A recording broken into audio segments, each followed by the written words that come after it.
Yeah, she's calling back. We're going to try to give her a call again, and then she just added another phone number to the 13-year-old grandson who's possibly with the daughter. Step out with this.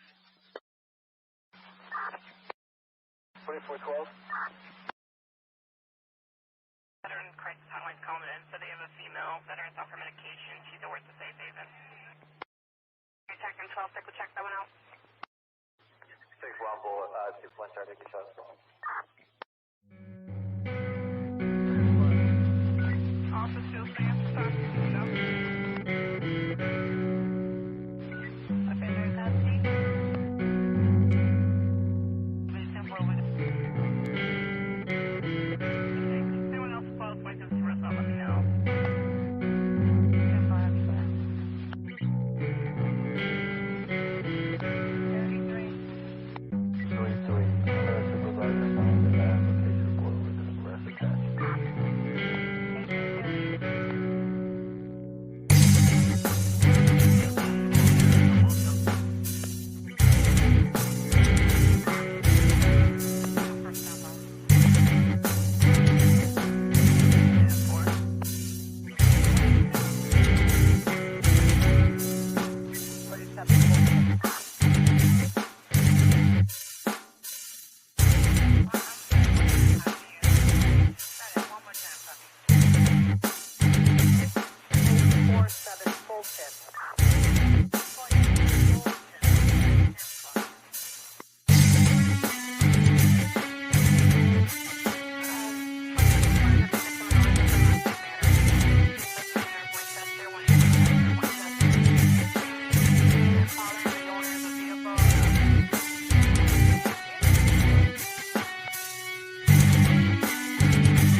Possibly with the daughter.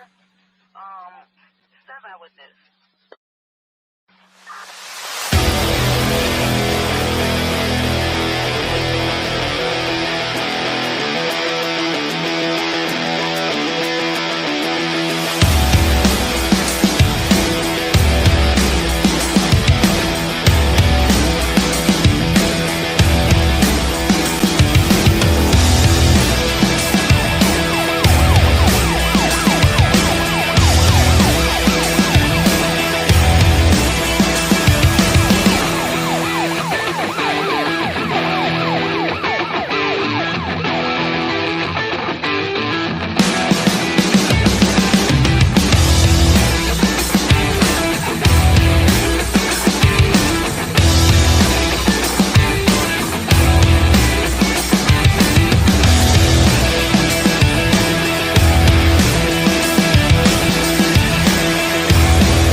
Happy Friday morning, everybody. Thank you for joining us today. As you can tell, my sinuses are kicking my ass this morning.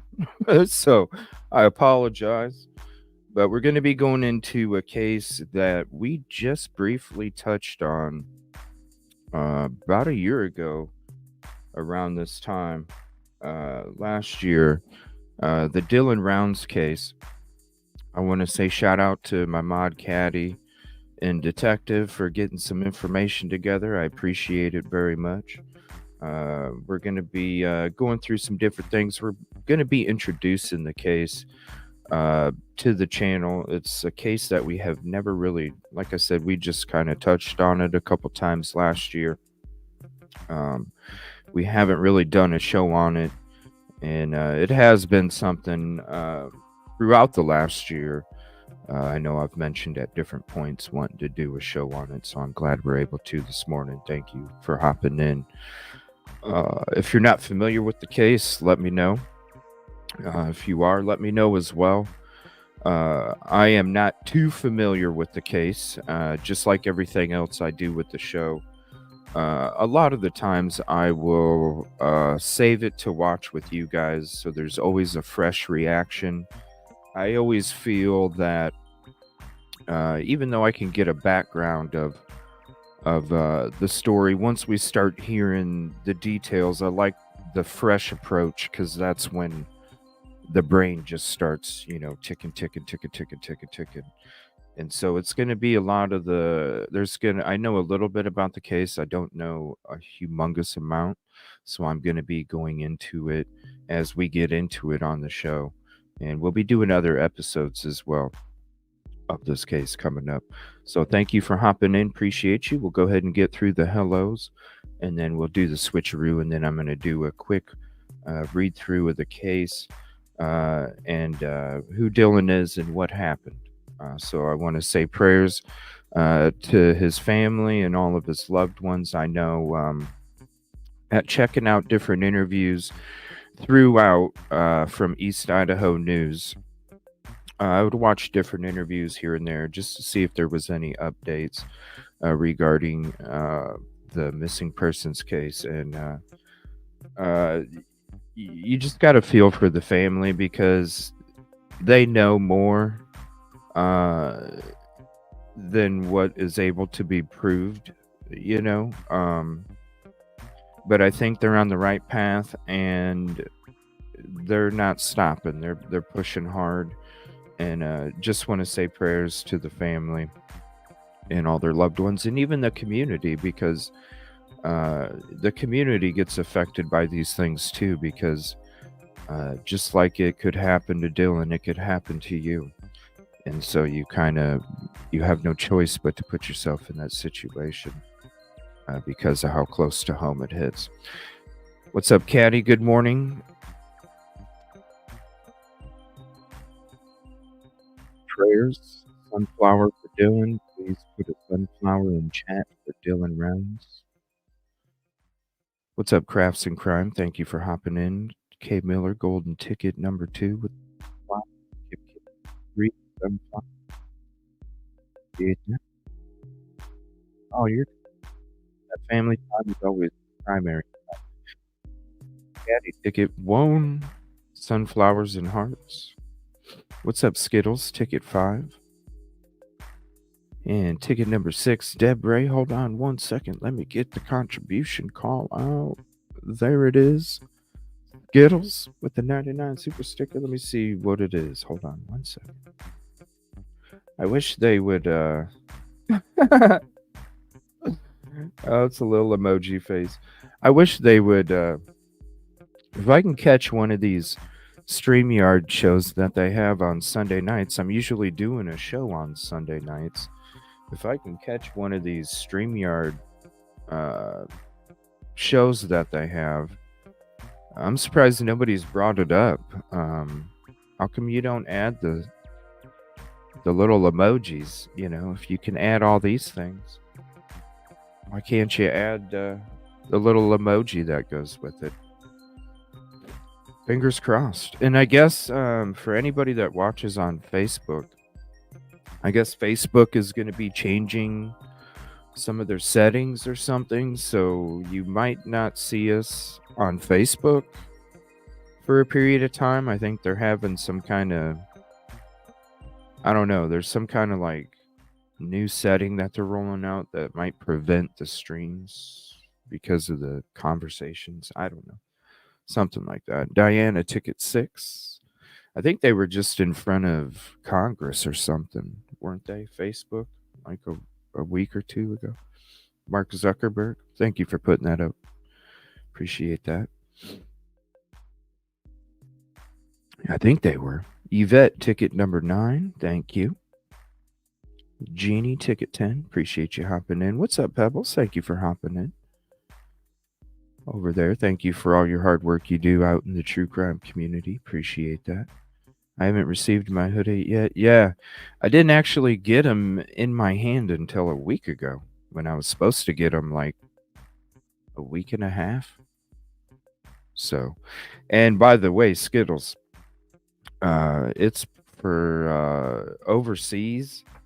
It's to New Zealand. It's probably going to take quite a bit of time, just as a heads up. Plus, it's got to go through. I've heard of even hoodies getting returned for something because of the, I don't know, the material. I don't know what it is. So just be prepared just in case. I guess it's one of the issues going from the United States to way overseas. Customs and all this other stuff, even though it's just a hoodie. What's up, Crime Lines and Videotape, ticket 12? Appreciate that. So it shouldn't be too much longer. Local case to me happened 2 hours from me. I followed it pretty closely. Oh, sunflowers. We'll put those up there on the screen. Deb Ray, what's up? What's up, Christina? 16, yes. This past week, I watched most of it. It's tricky shipping. Yeah, I mean, going to overseas, yes. Because the difference in shipping is crazy. I was like, whoa, that's crazy. But hey, you all deserve it. All right, I'm going to do the switcheroo. We're going to share some screen real quick. I'm going to share all these links with you, any of them that we go through. So if you want to save them, they will be there for you. Give me 1 second. We're going to introduce this case. Appreciate you for hopping in. Please hit the like if you haven't yet. It is the freeway. We'll go ahead and get into this.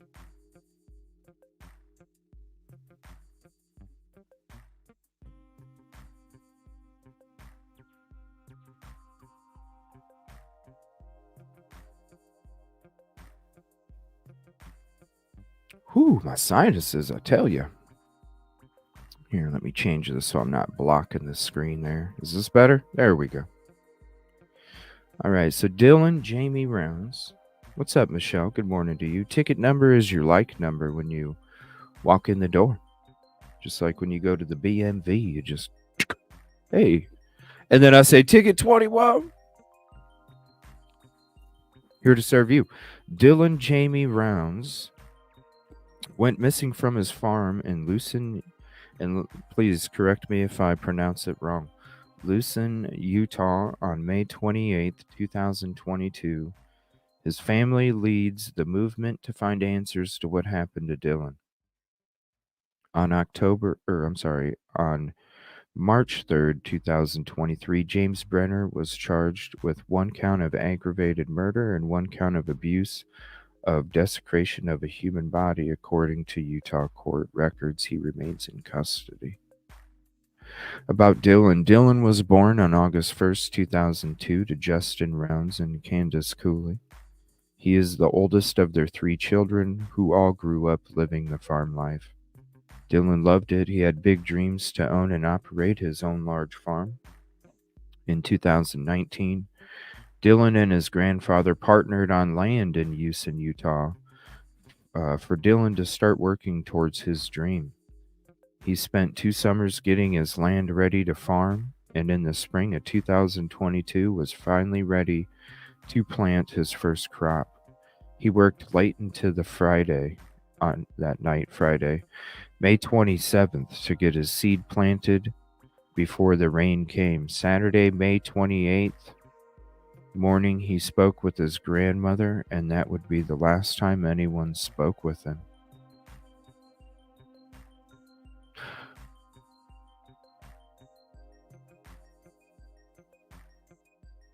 Wow.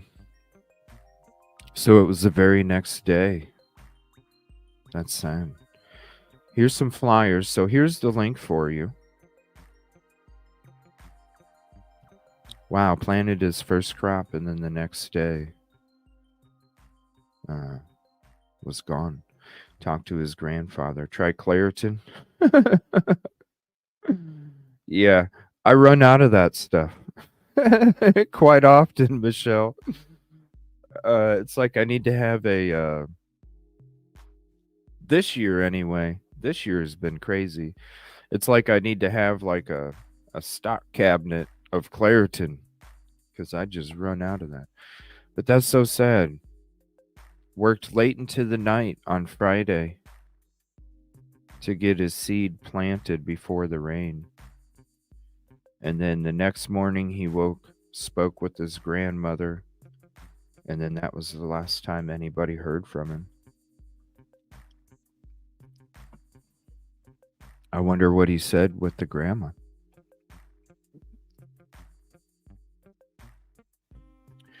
Phone numbers for you.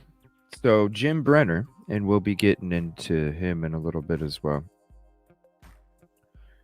Monday, August 14th, 2023, Jim Brenner court appearance. Jim Brenner appeared in person in Utah District Court for the charges relating to Dylan Rounds' disappearance. His counsel requested a continuance for more discovery, and it was scheduled for October 2nd, 2023 at 1:30 p.m. Monday, April 24th, 2023.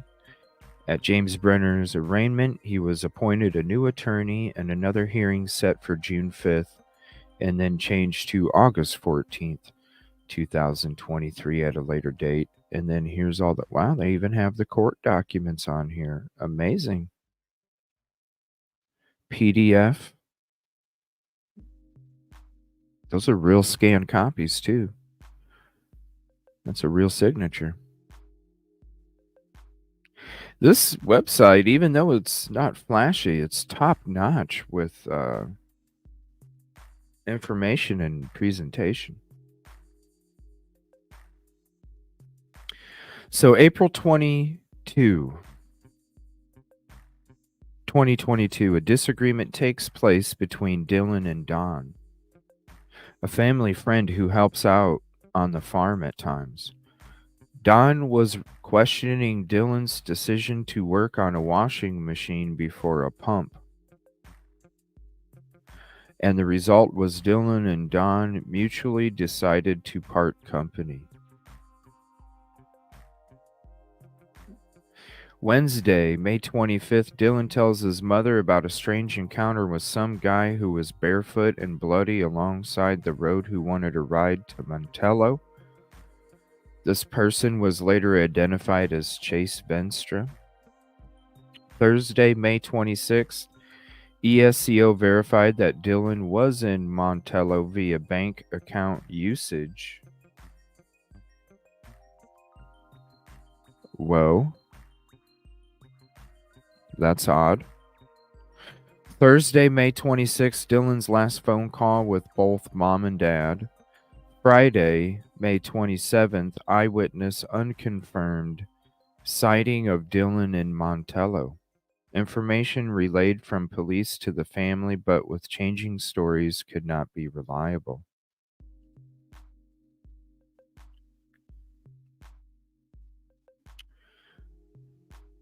Saturday, May 28th, 6:51 a.m., a phone call took place between Dylan and his grandma. He told his grandma he had to get his grain truck put away in the shop shed at a location 5 miles west of his farm to keep it away from the rain, and he would call her back.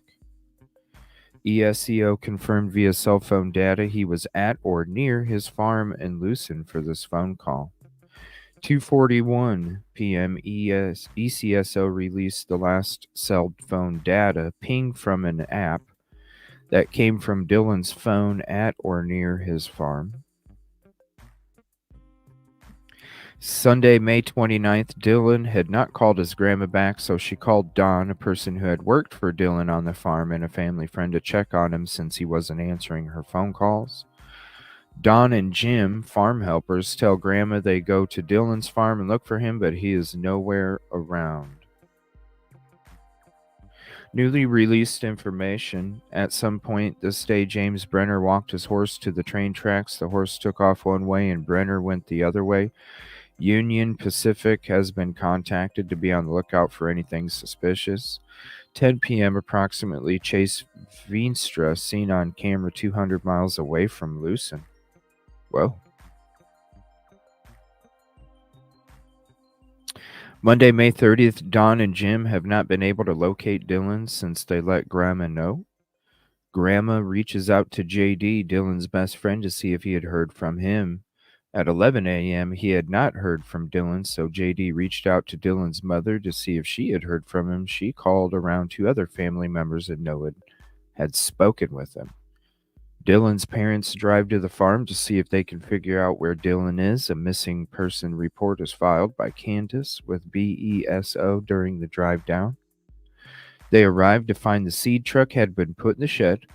Dylan's truck was at his trailer, and it had been pressure washed. The seat position had been moved very far forward to accommodate a shorter person, and there were no tracks or footprints. 90 minutes into the missing person report, a search of the area, BESO SAR locates Dylan's boots tossed behind a pile of dirt 100 yards south from where the grain truck is located. From where the boots are dry and not covered in dust or dirt, they have a dark spot on them that is assumed to be hydraulic oil. BESO SAR takes the boots and places them in their patrol vehicle. Boots would not be sent to the lab until a week later. BESO denies the family's request to bring in bloodhounds to search the property. Family breeds bloodhounds and can easily set this up. Isn't that ridiculous? That's like MPD telling the families that they can't put up a reward for money that they raised themselves. Why wouldn't you, Caddy? Do you know why they wouldn't let bloodhounds search the property when it wouldn't have been a hard time and the police wouldn't have even had to even pay for it? It could have been done out of the family's own ability. Why wouldn't you? And did they just do it anyway? I hope they just did it anyway. It's their son's property. May 15th. Wow, that'd be crazy, Caddy. On location, reporting from the courthouse. May 15th, huh? We'll do a show that day. I'm sure East Idaho News will have it on. We'll have it streamed as well.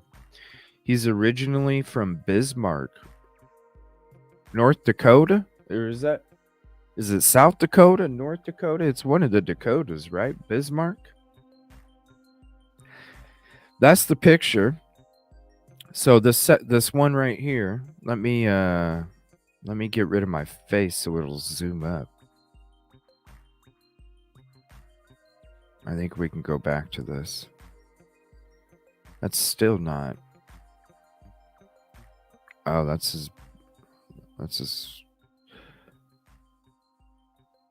big as it'll get. That sucks. Hold on. We'll just do this. All right.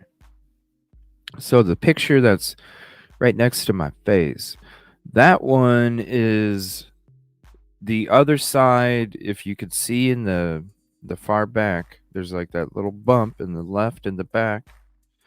That's that shed or the grain shed, garage, whatever you want to call it. So the boots were found on the other side of this hill, and there was one over here. They weren't next to each other. There was one over here, and then there was one over here. Now I had a picture with circles on it. I'll have to look for it and bring it up. But there were the boots over there. That's where the shed is. And then this is a different photo here. Too bad you can't click and zoom it. That's the grain truck, the shed, and then the boots were found way over there. Like away from everything. So it says Tuesday, May 31st, family received a call from a citizen on Montello, Kurt, who used to work for Dylan, stating Dylan was being held in a specific location by Chase and another gentleman in Montello, Nevada. Montello, Nevada? What the hell? ECSO sent out 6 deputies, but he was not there, and they searched the entire property. This event occurred immediately after the $20,000 reward had been announced. Key FOB to Dylan's pickup truck was returned to Dylan's camp trailer by an unknown person while the family was in Montello responding to the above incident. What?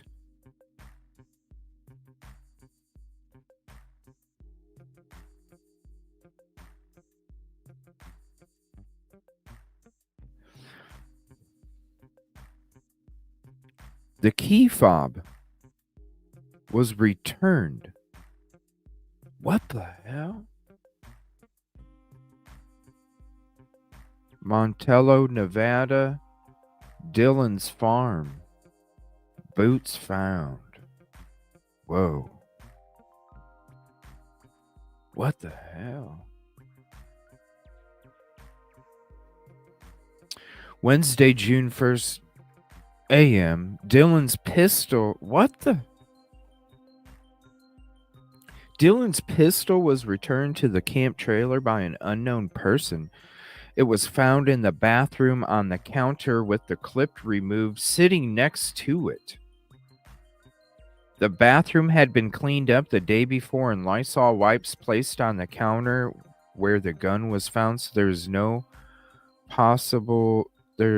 no possibly way it had been overlooked the past 2 days. Thursday, June 2nd, family is told they found a drop of blood on the boots. Boots had not even been to the lab yet.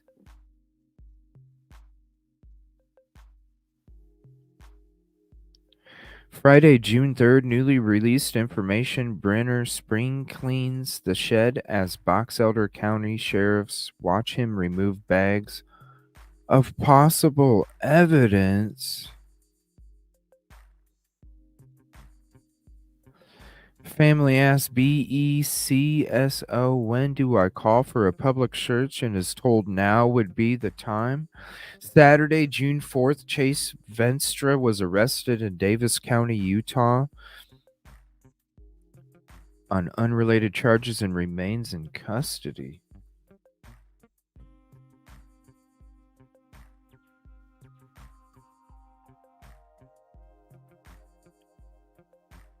Searches in the area took place by BESO along with Weber County Fire and Rescue with helicopters, an airplane, ATVs, horses, on-foot search parties, and cadaver dogs.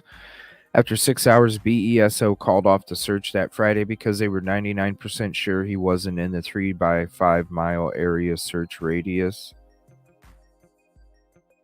Saturday, with no help from BESO, 200 to 300 search volunteers of all types searching on the Utah side, including 5 private air searches until they ran out of fuel.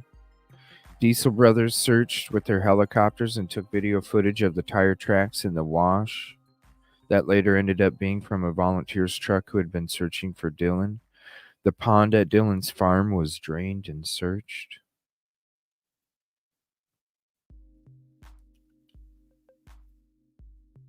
Saturday, June 5th, family was given permission by BESO to take the pickup truck from the farm without any fingerprinting or forensic investigation. This resulted in all the data the truck had been being lost because it only records and saves the last 100 miles. Monday, June 6th, Dylan's boots are finally logged into the police lab. That's ridiculous. Friday, I don't understand. It's 2022, 2023, 2024. Why in the fuck is this shit happening when it comes to the people that are hired to do the fucking jobs? Friday, June 10th, Candace met with ECSO for almost 5 hours and they went through the case from top to bottom and agreed to offer additional resources for search.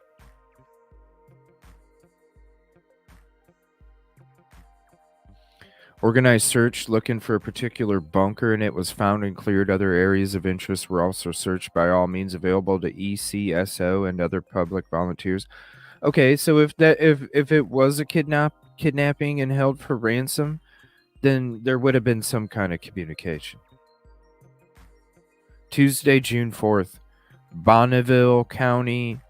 Oh, I miss those cars. You remember those Bonneville cars from back in the day? Those were so comfortable. Bonneville County, Idaho took Dylan's pickup truck into custody. Wednesday, June 15th, investigation classified as criminal investigation and FBI has officially become involved in the investigation. Did they get invited or did they take over? Saturday, June 18th, both of Dylan's campers were taken into custody.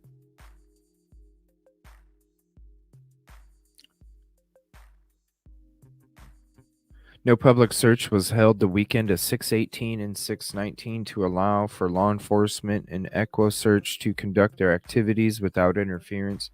EchoSearch had drone operators out in the area. All right, let me get back to your chat here for a second and I'll leave these pictures up. What the hell? James Brenner is from Bismarck. Okay, so was he one of these excuse me. Was he one of these people that was like a roamer, like a nomad, and he would like go from a helping hand job to a helping hand job, farm to farm, because maybe he couldn't get a regular job because of his criminal history or something? Is it? Because we had something in Akron. This was crazy. I should do a show on it sometime. We had something in Akron when I was living there. The Craigslist killer. And it's not the guy from out east that you're thinking of that would meet women on Craigslist. This Craigslist killer was he was an older gentleman, and there was a younger kid, and they would put this guy claimed he was from Barberton, which is a suburb of Akron. Basically, it's Akron, and he would put an ad in Craigslist to hire farm hands, people that were down on their luck. He would put a Craigslist ad. This was, I think, 2000. It was somewhere around 2012, 2013. Because back then I would buy a lot of stuff on Craigslist, electronics and things like that at the cheap, and then fix it up, clean it up, resell it. I was doing a lot of that back then. And I quit doing it because of this Craigslist shit. Because, man, it would be crazy. I would be, I'd go into neighborhoods, that were sketchy as fuck, and I'd go in people's houses not even fucking knowing who they are or what I'd be walking into, to buy electronics at the cheap. Not to mention, I'm having money in my pocket. So, the situation you're already going into, And I was totally cool. It was no problem. It was not a thing. When I heard this Craigslist killer in Akron popped out, I was like, yo, we can meet at McDonald's, yo. Like, we can meet at McDonald's. I'll plug it into the McDonald's outlet. We can meet at McDonald's. It was crazy. He would advertise having a farm, wanting to hire people to help out on the property, and in exchange, they got to live on one of the trailers for free. That was the thing that he was pitching. But in turn, what he was doing is he was taking these people out there. Yeah, we're taking you out. We're going to show you the property, get them all excited. We're going to show you the property, show you what you're going to be doing, show you where you're going to be living. They would get out in the middle of nowhere in Ohio, and then they would take these people out to the wooded area, walk behind them, and then unalive these people and steal their identities. And it was this scam spree that he kept doing. And eventually, one person didn't end up passing. They did get injured, but the gun had jammed, and he ended up getting away. Even though he was injured, he was able to get away. Then he was able to go to the police, and then they were able to figure out what was going on. So, yeah, look it up. It's the Craigslist killer, Akron, Ohio, and you'll see what I'm talking about. Yeah, that's when I quit messing with Craigslist. I was like, nope. So I'm wondering, is it this kind of the same thing where he was like a hired farmhand? Because they do that. They have people that live out there on trailers to manage the property while they're not there, and in exchange, they get to live there for free. It's so complicated. There is a lot to the case. It gets weirder and weirder. Diesel Brothers is Heavy D Sparks. Yep, they help with searches for Dylan. They are on YouTube. Okay. Thank you, Nevada. Ticket 25. Appreciate that. Bonneville County, Idaho was involved. Wow, I didn't realize that. Now it makes sense. Oh, shit. What? You guys know? Damn, you and Pebbles and Caddy need to get together or something. You all know a lot about it, I suppose. What's up, AG? How you doing this morning? Yeah, look it up. Akron, Ohio, Craigslist killer. You'll see what I'm talking about. Yeah, that's what he would do. He would take them all out to the woods. Yep, and steal their identities. That's why he was doing it. It's because he was running out of money and he had a huge addiction and needed a way to pay for it. Just drift for work. That's what I'm thinking. Is that what it is at one of these situations? What's up, Dawn? I love the icon photo. I love it. Peace. Thank you. I appreciate that, Dawn.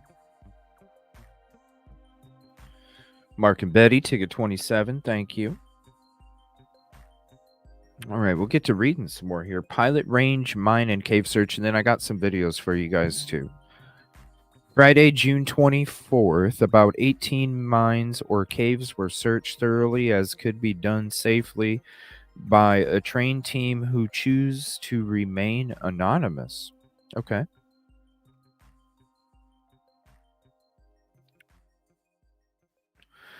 Reward increased to 100. Now, This is as of 7/7/22. Now, correct me if I'm wrong. I think the reward is 200,000 now. Is that what it is? Uh, and you know what? If anybody does have information, and we'll have we'll have the numbers up there. You know, just tell the tell the family to give it to the family. Give the family the money. Let them put it into some kind of organization for Dylan or something. Thursday, June 16th, law enforcement served a search warrant on Brenner's trailer. During that search, ball ammunition, ignition caps, black powder, and speed loads, all related to muzzle loading, were located and photographed in the trailer, but the items were not seized at the time, according to the charges. Like one of the guns from the Civil War, where you gotta put the powder in it and pack it with a with a with a stick, like that kind of thing. Yeah, that's a good episode too. The one that survived. What's up, Dan and Nicole? New here. I've been following this morning. I believe the reward has been removed. Oh no! Why did they do that? Why did they do that? I hope not. Saturday, June 18th, newly released information. Thank you for hopping in. Dylan's cell phone was found at the Lucent Pond by BESO and SNR. Tuesday, June 21st, officers went back to Brenner's trailer with another search warrant and more ammunition. A muzzleloader, black powder, and ignition caps were seized. The charges state. Thursday, June 23rd, James Brenner was charged in First District Court with 3 counts of being a restricted person in possession of a firearm or third-degree felony. Thursday, June 30th, James Brenner, 58, was charged in the U.S. District Court of Utah with being a felon in possession of a firearm.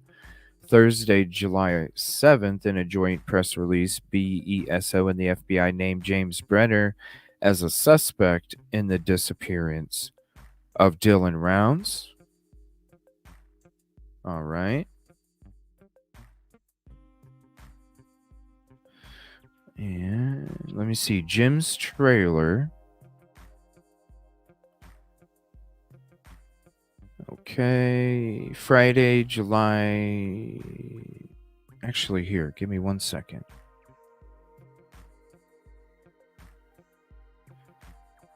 I'm going to leave it on this real quick. I'm getting a phone call from the service crew. Give me 1 second. I'll just be right back.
All right, sorry about that. I had to take that phone call.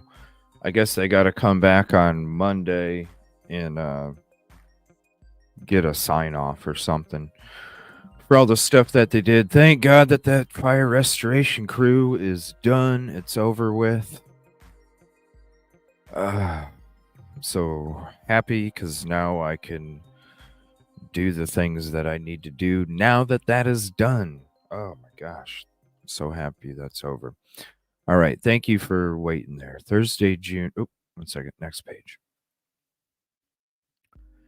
Let's see. Jim's trailer. Friday, July 6th. Chase Venstra, currently being held on unrelated charges out of Montana, was charged today with federal weapons charge stemming from a search warrant executed 6/12/2022 for an active homicide investigation. Chase had not been made a suspect in the disappearance of Dylan Rounds at this time. What the homicide investigation is the court documents refer to as unknown. Friday, July 8th, 2022, court hearing Chase Venstra will continue to be held in Utah, Montana. Failed to collect him in 30 days, the court will revisit extradition on August 12th at 9 a.m., but since he has federal weapons charges and the initial appearance is on July 9th, it's unlikely Montana will make any more effort to get custody of him than the last time. The court hearing James Brenner no bail, tentative trial date set for September 12th on the federal weapons charges. Expect delays. It almost always happens with serious charges, it says. The law enforcement investigation into the disappearance of Dylan Rounds is ongoing. Law enforcement continues to be in the Lucin area. At this time, there are no organized searches planned for members of the public to participate in that are supported or authorized by law enforcement. We are asking the public to not search the area as it has the potential to compromise the investigation. Additional mines and caves were searched as thoroughly as could be done safely in pilot range by a trained team who choose to remain anonymous. August 1st, 2022, Dylan's 20th birthday. Dylan's family paid tribute to Dylan by sending out black-eyed Susan seeds nationwide, and members of the Facebook group took part in sowing a seed for Dylan. This is a billboard in Elko, Nevada.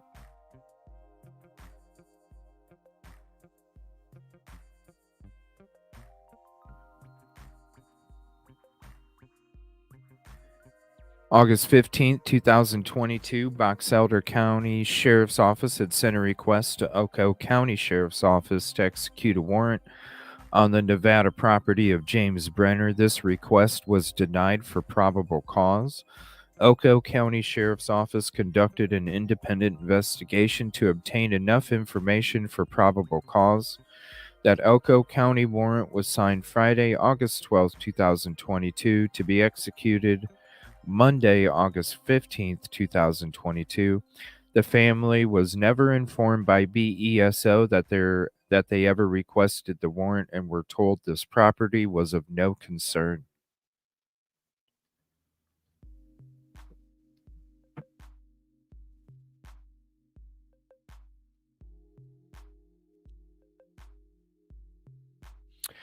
It says October 6, 2022, Heavy D Sparks met with Justin and Candace at the Shed property to fly a specialty drone for EquiSearch Midwest. Heavy D Sparks met with Justin and Candace at the Shed property to fly a specialty drone for EquiSearch Midwest.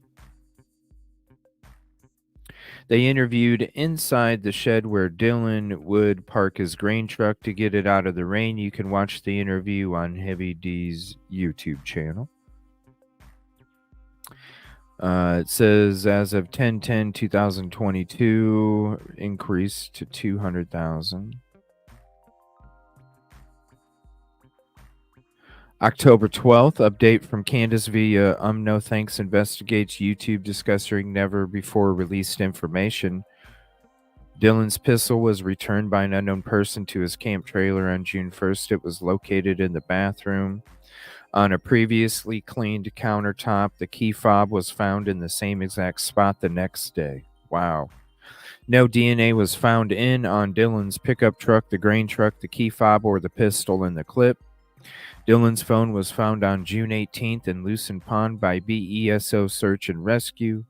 James Brenner has been calling members of the Rounds Cooley family from jail. He has conversations with Justin and Karen Rounds declaring his innocence. James Brenner DNA was found on Dylan's boots. Found behind the dirt mound on the shed property, James Brenner has admitted to putting the boots behind the dirt pile. He said he found them near the shed. Then why are you putting them by a dirt pile? That's weird. And then your blood's on it. Phone pings of Robert Aviles and Chase Venstra show they were nowhere near Dylan's farm or the shed property on May 28th, the day he disappeared. Chase was seen on video surveillance Saturday, 5/28, at the Flying J in Snowville, Utah, and later that day in Clinton, Utah, at a KFC. On June 2nd, James Brenner did some spring cleaning, which is odd, in the shed as BESO watched him remove 4 to 5 garbage bags of potential evidence. Once it's garbage, you can take it. Take it, go through it. If you have seen images of the shed, you will clearly see significant mess that was not cleaned up as a part of his spring cleaning. When BESO allowed the family to take Dylan's pickup and drive it, they lost any data that was stored in the truck system. It only recorded and saved for the last 100 miles. Evidence was present that James Brenner walked his horse from the shed property to the railroad tracks during the time period Dylan went missing, and then his horse went one direction and he went the other. BESO declined approval for bloodhounds to come search the shed property. The family had been in contact with resources to get him out there, and they were ready to bring a team. It makes me wonder, did he take Dylan to a train that was waiting to take off in an empty car? Is that what took place?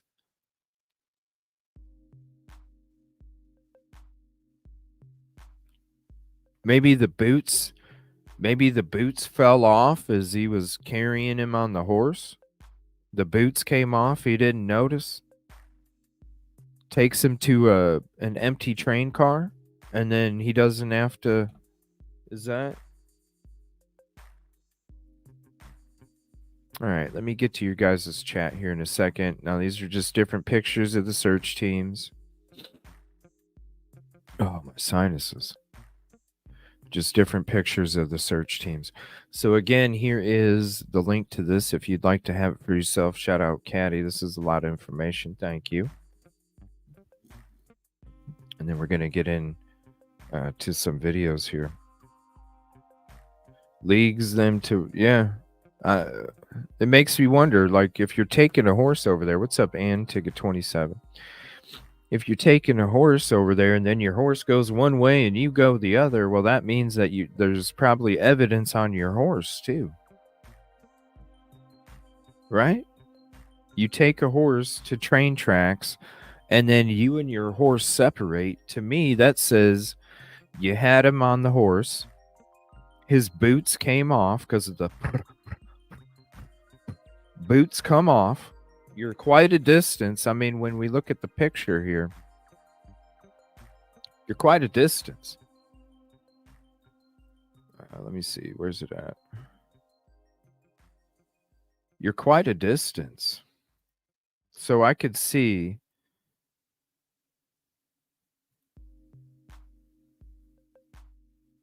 Yeah, that's a hard picture to see. This is probably easier. Dylan's farm and the boots.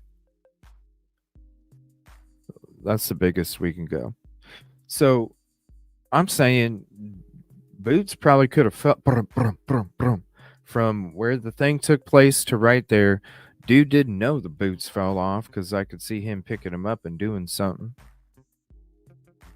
And I bet you the horse went one. Why would you not go after why would you not try and calm your horse or get your horse back? Horses ain't cheap. You just can't go to the damn gas station and get one for $1.99 on sale. You're going to try and save that. So to me, if my horse took off this way and I went this way, to me that says the horse had evidence on it too. And you wanted the horse to go that way after you got to the train tracks. And like, how do you know when people are even riding in these empty train cars? You don't. I'm just wondering. Ticket 29, Kelly, thank you. Brenner was around the family after Dylan went missing, never gave a clue he did it. Spring cleaning? Like, what's up with the muzzle shit though? Is the stuff where is that a gun? Like, you gotta put powder in it and pack it with a stick?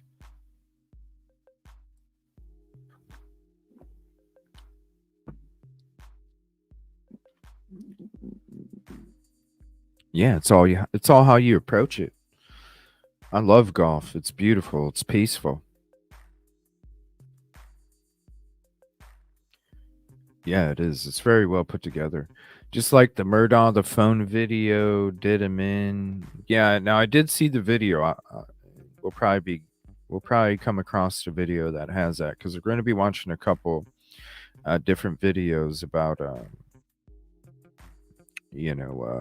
couple long crime, and then it's mostly East Idaho news because they've been doing a lot of stuff. Hold your horses, bud. It should be BK's route where the covers. Box Elder County Sheriff's Office. All right, let me get to. Let's see, this is a special. Actually, we're going to get to East Idaho news. Because they have a special, actually. It's been 1 year. This was from like 8 months ago, so we'll check this one out first. Hi, everybody. I'm Nate Eaton, and today I am talking with Candace Cooley and Justin Rounds. You may recognize them. Tragically, we've been chatting with them for a year now. Hard to believe it's been a year since Dylan Rounds disappeared out in Lucin. Does it feel like a year to you guys? Feel like longer, shorter? It depends on the day. Yeah, totally depends on the day. Yeah. Well, we still have a lot of people asking if there's anything new. There has been some new developments over the past few months, but let's just start with any new developments on possibly finding Dylan. Just areas we've been out there working to clear. I mean, we don't have a lead to where he is, so we're just taking off check marks. We've been out there a lot since the weather has broke and had specialized teams and equipment and different stuff. So we're starting from ground one and we're just working our way out and making the check marks. Has there been anything optimistic as far as the search is concerned that you can share? I don't know, I guess just as far as checking places off, the main line, the shed, the pond, all the places where it immediately happened around and then slowly working out. But as far as Brenner, he's not talking. So James Brenner's the man who's in jail charged with murdering Dylan, but yet Dylan has not been found. So where does the status stand on his case? So he had an arraignment on April 24th. We thought he was going to go in and plead guilty or not guilty. And his attorney at that point had quit him. We don't know why. We don't get communication on that. And they appointed him a new one. So the new attorney was going to be a gentleman, Studebaker. And it's all public information, in the courts. And so we found out that day that the prosecuting attorney had taken the death penalty and capital murder off the table so that Brenner did not get two attorneys. And it was already worked out that Studebaker was to take this case. He took it. We found out the next Tuesday, 8 days later, he dropped it and filed for Brenner to get two attorneys. So he's yet to be arraigned. That's weird. Yet to be really interviewed. I mean, he's been presented the evidence that Box Elder released, but he hasn't been arraigned, so it's not real to him. Why would he talk? I mean, to us, we feel like he's sitting in jail laughing because, Huh. you get charged on March 3rd, and here we are almost 3 months later, and you still haven't even been arraigned. So he hasn't entered a plea. And let me pause this real quick. I'll put the date up. This was May 30th, 2023. So this is almost a year, not quite. Almost. Let me put that up here real quick.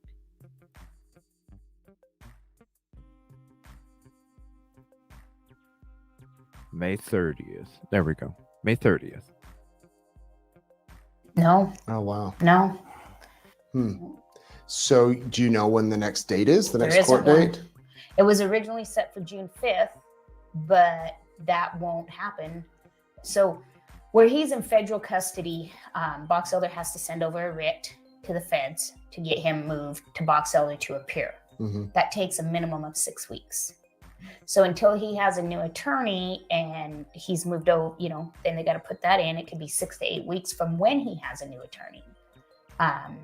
We reached out yesterday. We're trying to figure out what's going on because at this point, it's not with the Box Elder Sheriff's Office. This is the courts that have to be the ones to do that. And we truly do not know what's going on. So do you know, is the death penalty still on the table? As far as I know, it's not. It's not. They took off the death penalty and capital murder, but now they're saying he's going to be assigned 2 attorneys. Well, that's the only reason you get 2 attorneys. But like I said, we get no communication. We're still in the same boat we've been in this whole time. Yeah, isn't that one of the things that's been taking place is they haven't been getting communication regarding everything that's going on since the very beginning?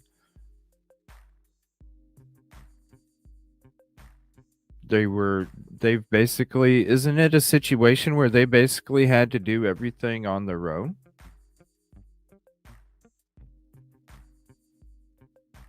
Oh, man. Frustration. Yes, That's the very frustration much. part. Mhm. So, I mean, I'm sure as the Memorial Day weekend, is here, Right. does it bring back so many flashbacks of like 1 year ago at this moment? Oh yeah, the phone calls, the having to head out there, it's just like, holy smokes, it's a year. Wow. And That's so I mean, sad. yes, we're closer because we have charges and we have Brenner. I mean, but we're still just out there by ourselves doing our thing, trying to find Dylan. That's crazy. You've had a lot of help. Is from it really outside lack of agencies. communication? Talk about that. How have they been assisting in the search? Our canine team, they have been truly amazing. They're out there side by side with us. And they're not cheap. No, they're not. Yeah. Well, they're volunteers. They're Volunteers. volunteer, which is why we're doing the But deal. it's not cheap for them. Yeah, it's Yeah. not cheap for them. They don't charge us, which is why we've never asked anybody for money. What's up, collateral? We Ticket want it 33. donated to the canine team, and that's the benefit we're doing with Ron's Tire on the 10th. All proceeds go to that team. They put. I mean, we were out there on Wednesday, and we had to clear a certain spot that just became suspicious. And Tori, the team leader, she just dropped everything and ran out. And she drove 4 hours one way to run her dog for 15 minutes to drive Wow. back 4 hours. Wow. Yeah. They're truly dedicated. That's all they do. Wow.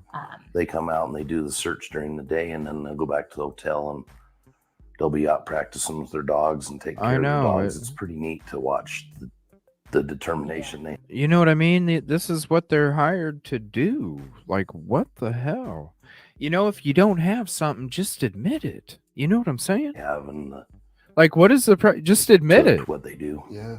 Yeah, when we were out last week, I mean, we had some of the team was from Montana, some of the team was from Grand Junction, and then Tori's from Eastern Idaho, and they came all that way. They've got, a private plane that they've purchased and have access to for some of the further ones and come all that way to find Dylan. How do you comprehend that? I mean, there are so many people that care about your son that Right. have never met him, that have never met you guys. Look at the comments alone, the nice comments Yeah. that from all over the world. And I Yeah. was in Boise for 6 weeks, and people came up to me at the courthouse and said, please tell Dylan's parents we're praying for them. We care about them. I mean, how do you comprehend all of that? I can't hardly comprehend Yeah, it. It's overwhelming. Yeah, that's the word. It's overwhelming. So you have the fundraiser coming up. Any other? How else can the public get involved? Do you want them going out there? No, not at this point. We, Mm-mm. we've had a lot of discussions about that, and we've talked about it before in the, criticism we get. But first of all, it's such a desolate area. Most people that come out aren't prepared. They think they are, but they're not. But there's very particular things that we are doing and reasons we're doing. I mean, if we feel like one day we need a call for every person who can make it out there and walk arm in arm, then we will. But right now, it's not beneficial. The valley that Dylan's farm is in, I mean, we have covered that. We have covered it. I bet. Not just, when you look at search and rescue tracks and the dog team tracks and everything, there's not an inch by inch that hasn't been walked over. And so people want to go out and they want to go to the main line and they want to go to Dylan's farm and they want to go to the shed and they want to go to the pond. That is all done. We've worked hours and hours on each one. Yeah. And then went back out Days. and did it again. Days. Yeah. I mean, the whole main line, Justin got a track hoe. The whole main line was dug up again, 6 weeks when we were out there? Yeah. After it had already been dug up once. We dug the whole thing. End to end. Yep. So, we're doing that and we're checking stuff off. Unfortunately, you're not going to walk between Dylan's farm and the pond and stumble across them. And that's what people are wanting. Yeah, people think if you're out walking and doing a search, you're going to find it. Yes. So for those people very unfamiliar with the area, I mean, he could be anywhere. Right. Out in the open. And there's a lot of mounds out there in the desert that are from animals. And we went and dug one that looked like it may be a grave site. And it just turned, you can drive out there and see them all over from the very beginning. And I was trying to check them from the very beginning and they're just everywhere. You can't dig every single one up because you'll be out there forever. Yeah. Thousands. No, and we've probed the wash. I mean, we haven't been real public about what we've been out doing because we've been trying to keep the, for lack of better words, looky-loos away. Because, we've been out there doing it privately with close friends and the teams that are helping us because it doesn't help to have 100 people out there. It's hard to coordinate. Yeah, it's really hard to coordinate. And a lot of places there's not service and, there's snakes and there's holes and, you can't have a lot of people out there when you're running the dogs anyway. So it just is not beneficial right now. One of the things that I've been thinking about since we last spoke is that narrow time frame from when Dylan called his grandma that Saturday morning to when he was at the fence. Can you walk me through that timeline again where he makes the call and then has contact with Brenner? So he makes the call and then he tells grandma, I gotta go. Like I said, that's how Dylan always was. He only called you if he had a story. Guess what? It's raining, whatever. When he got to the gate, he also called Brenner from the gate. And that phone call, Brenner did not answer. And then he go ahead and laid the gate down, went through the gate and went to back his truck. And I believe that phone call was 7:03. And then it's within 30 minutes, that video of Brenner cleaning the gun and the blood off of him. It's that fast. So it happened in that time. Yeah. But you don't know where Dylan was and where his body went from there. No, that's the pieces we've been trying to work to. And we have some speculations a little bit that we've searched and stuff, but there was a particular place that all the dogs had a final response on over months and months, different dog groups. And we completely dug it up. And we think Dylan was there for a little bit of time while Brenner was trying to figure out what he was doing. Because it was a final. There was, but it was never forensically gathered. That's never, from the stuff in the shed where the dogs, had a final, and even the dogs when we were out there last week still had a pile of interest in it, but it's been too long. None of that was ever processed or gathered. And now it's too late. When you're talking about cadaver dogs and you're talking about blood or, you've got a certain amount of time and then it just dissipates into the ground. It's not like actual remains themselves. And so that's part of all the stuff that was lost. Do you know, have you been told, Brenner made the call to Dylan. When was the last time Brenner had contact with another person? Dylan made the call to I'm sorry. Dylan made the call to Brenner. then there's that window of time where he's cleaning the gun and Dylan's Yes. phone caught that video. Yes. When's the next time Brenner had contact with anyone? Any idea? So it was later that afternoon. So several hours. Oh yeah, when Dawn had texted him about, barbecuing ribs and watching Yellowstone. Dawn, another person who lived out there. Yeah. And then from there, it just went on, after we got out there Monday, then there was all kinds of contact. Because, as we were coming in and as we were out there, everybody was constantly communicating. And so then the communication gets so much, you can't. So really, as you were saying, if he did move the body from one spot to another, he would have had all day Sunday.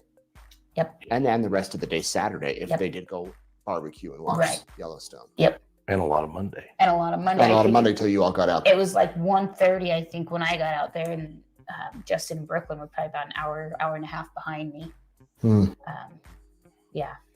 I've interviewed people in the past that suffered horrible tragedies, and they say that the first year there's so many firsts, like the first Christmas, Yeah. the first Right. birthday, the first Yeah. Easter, all of that. Is that what were those experiences like when you think back? I think every day is a first. The whole year's been a first. Yeah. I think, last year Dylan should have been cutting his first crop. Right. Everything's a first. The thing with holidays with Dylan is he was always working. He was always, he'd always text me and tell me Happy Mother's Day or call me, but I didn't spend it with him. Most of the time he was planning. Yeah. His birthday was on grain harvest. Yeah, We his would be birthday, starting they'd out be grain cutting harvest. grain. And that's where he wanted to be. Yeah. Thanksgiving, Christmas, they'd be feeding cattle. Like so a lot of people, they have these huge family gatherings for the holidays, but our boys are always working. I mean, yeah, they'd pop in and you'd have them for a little bit and then they were gone. So it's more like every day is a first. The holidays are probably a little easier for us and a lot of families that, that's when they have the big gatherings, because our youngest boy's the same way, pops in for a little bit. Okay, got to go back to work. Yeah. So If they did take the death penalty off the table, would you all be satisfied with that? What do you want to see happen to Brenner? we'd love to see the death penalty on the table. We were never talked to about that. You want it on the table. You're fine Heck with it on yeah. the What? table. Yeah, because What? I don't think if Brenner tries to offer us a plea, I don't think, unless it's 20 to 30 years where we know he's going to die in there, we're going to be satisfied. Because What? when you think back on it, his criminal history and the guy he shot in, I think it was Ohio, where he spent that 8 years for attempted murder. So let's What? say we do decide to cut a deal and he gets out in 7 years. Who else is he going to do this to? Yeah. This is a consistent pattern. So, okay, maybe we get Dylan back, but maybe in 6 years we hear him on the news again that he got out and shot somebody else. That's on our shoulders. That's something we could have stopped. So I Oh, just my don't think we'll Lord. be satisfied. I mean, we thought We thought at the beginning. we thought at the beginning we'd take whatever whatever. we could do to find Dylan, and we just Yeah, Yeah. yeah. Well, I hope that you get something this summer. What else do you want to add? What else do you want people to know? So we'll be posting on Facebook, and I'll get you everything kind of more that we're doing with the Ron's Tire deal, and they're handling all of that. So just once again, no GoFundMe, no donating to other people. So everything we do on the 10th will go through Ron's Tire. They'll handle everything. And that's to help pay for the canine searches. Yeah, so it's more so, and I sent you that text, and you can kind of go through it. Like, their out-of-pocket expense is just Yeah, it is. unreal. And you got to think about it, they can't hold down a real job. They're on call 24/7. So they a can't. normal job. I mean, what we would call What most people, yeah, A normal yeah, 9 to an 5. 8 to 5, yeah. I mean, they can't do that, and they have just been so truly amazing. And we've got to know them really well. And it's been really weird in Dylan's case, because most of the time the canine teams like them, so their dogs are certified in all the ways. They're evidence dogs, they're probable cause dogs, they're cremation dogs. I mean, they're one of the few teams in the country that have all the certifications. So they've worked side by side with us, and they usually don't do that. But that's because we're the ones who brought them in. We're the ones who made sure it happened. Usually law enforcement takes that step. So most people don't realize it even when they're in the positions we're in, because law enforcement handles them. And so it's been definitely unique and Dylan's case because we've become so close to all of them. Yeah. You know, we work side by side with them. There's not very often a cadaver team's going to go out and let the family walk with them. That's not usually how protocol goes because law enforcement's there, but that's what we've been doing. I mean, law enforcement has been there on the Yeah, sidelines, yeah. but yeah, and we've had a lot of the deputies out and a lot of the detectives, and they've been a lot more communication, and they've been really great. It's kind of the leadership that's we've really had to fight with. we've just kind of had to take the reins and get it Yeah. started. Yeah, just get it going and say we're going to do it. So you can be here, or you don't have to be. We don't care, but we're going to do it. You are determined to find him. Yep, and we will. I really think we will. I truly believe that when Brenner actually has to be arraigned, and when stuff becomes real, it's going to change the whole situation because I feel like he's laughing at us. You've been charged 3 months ago. You haven't been arraigned. You were told you couldn't have another attorney. Now they're going to give you 2. Like, I feel like he's just sitting back thinking, it's going to go away. Right. They don't got enough. It's going to go away. Because the charges aren't, I mean, they're charged, but, you know, the official is after the plea. Yeah. Yeah. And 3 months and we're not even there. Yeah. Yeah. And I don't know the law in Idaho, but once you're arraigned, or I mean, I don't know the law in Utah, but once you're. And we'll go through all of those because there are updates from the last couple months. We're going to go through this video real quick. This is his parents again discussing about what they think took place and the timeline of events. I'm Nate Eaton, and here in our studio today we have Candace Cooley and Justin Rounds. You probably recognize them. They are Dylan Rounds' parents who has been missing since Memorial Day weekend, and there's been a big break in the case just in the past few days. First of all, your reaction that James Brenner has been charged with murder in connection to your son's death. Finally, that's our reaction. We've said it the whole time, and we have fought for it the whole time. And we've told you many a times there should be charges. There's enough evidence for charges. We've been so frustrated with that. So our reaction is finally, it's about time. Was there any sense of surprise or shock, or was it more of good, let's get this going? Yes. Let's get it going. Let's get it going. We've known from the first day we were out there. We've just had to fight to get this far. So for us as a family and for Dylan, it is a huge win. This cannot be swept under the rug. This cannot go away now. It's out there, charges are filed, and we can start moving forward. One of the things that surprised me in the probable cause document was that the prosecutor wrote that there was video of Brenner cleaning a gun as he had blood on his shirt and arms. I mean, that's pretty detailed. Right. And they believe that, I guess that was shot right after the crime. Do you have any further insight on that? So we know Dylan was at the gate when he called Brenner. I think it was 6:57 or somewhere around there. So we know Dylan was at the gate to get in then. So then if you give it another 5 minutes, he's up at the shed, 7:02, 7:03. Is this AM? Yeah. So after he called his grandma. Yep. But he also called Brenner. Called Brenner after that? Yes, and we know he called Brenner. I mean, we know just because we know. We can't say because we weren't there, but we just know because to tell him he was coming in and needed in the gate. So the video was, I think, 7:27. And that video is from inside of Brenner's camper. It's not outside, it's in his camper. So you're saying within 30 minutes that morning, after the call to grandma, after I've got to get the grain in the shed, that he was likely killed? Yep, everything happened within like 32 minutes. Any idea why? Snap moment. First time when I got there and the grain truck was there, Brenner was talking about how Dylan backed into his horse gate in the pen. Mm-hmm. He was a little frustrated about it. I didn't think a whole lot about it at the time, but that must have been it. So, you're thinking that morning when he was putting in the truck, he may have hit the gate. Or maybe, I guess.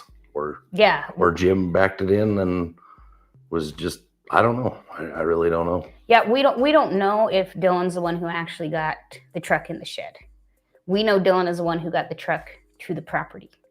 Whether or not Brenner met him right outside because he was mad that Dylan came in, or whether Dylan backed it in and then it happened, but it was still all within, Brenner's a dumbass, so maybe he backed it into the cave. It's wild to me that they had that video there, because I guess you don't know, and it might come out of court, how that video was recorded. Was it recording that whole time? No. So we, like I said, we clarified that. That was one of our huge questions. Is there more video that we don't know about? And before the charges came out, we were working on a couple pleas. So we already knew the charges were coming. We knew, Brenner's pretty much told his defense attorney, I did this. There were some pleas offered that Justin and I declined. So Box Elder's prosecuting attorney, he said we needed to have every ounce of evidence in order to make a decision on a plea or not. And then we confirmed again that there's no other video. It's drove us crazy. How did that phone start recording? It has drove us crazy. Well, I got thinking about it. So I had a couple old iPhone 8s at the house that I was saving for Dylan, because I always save the old ones. Your screen can be locked, and within one swipe, you have a video recording on the old software. So I'm pretty sure when Brenner took the phone, he just hit the wrong button, just hit the wrong swipe, and had no clue it would make it start recording. But for even the the camera lens to even show that, it could have been It's just amazing, all of it. I can't. It's unreal. Like you said on one of your videos, a needle in a haystack. How? Yeah. So the other question that people have been asking is, all right, they've charged him with aggravated murder, but they don't have his body, Dylan's body. Are you more confident now that you might get an answer, or that you might find him yourselves?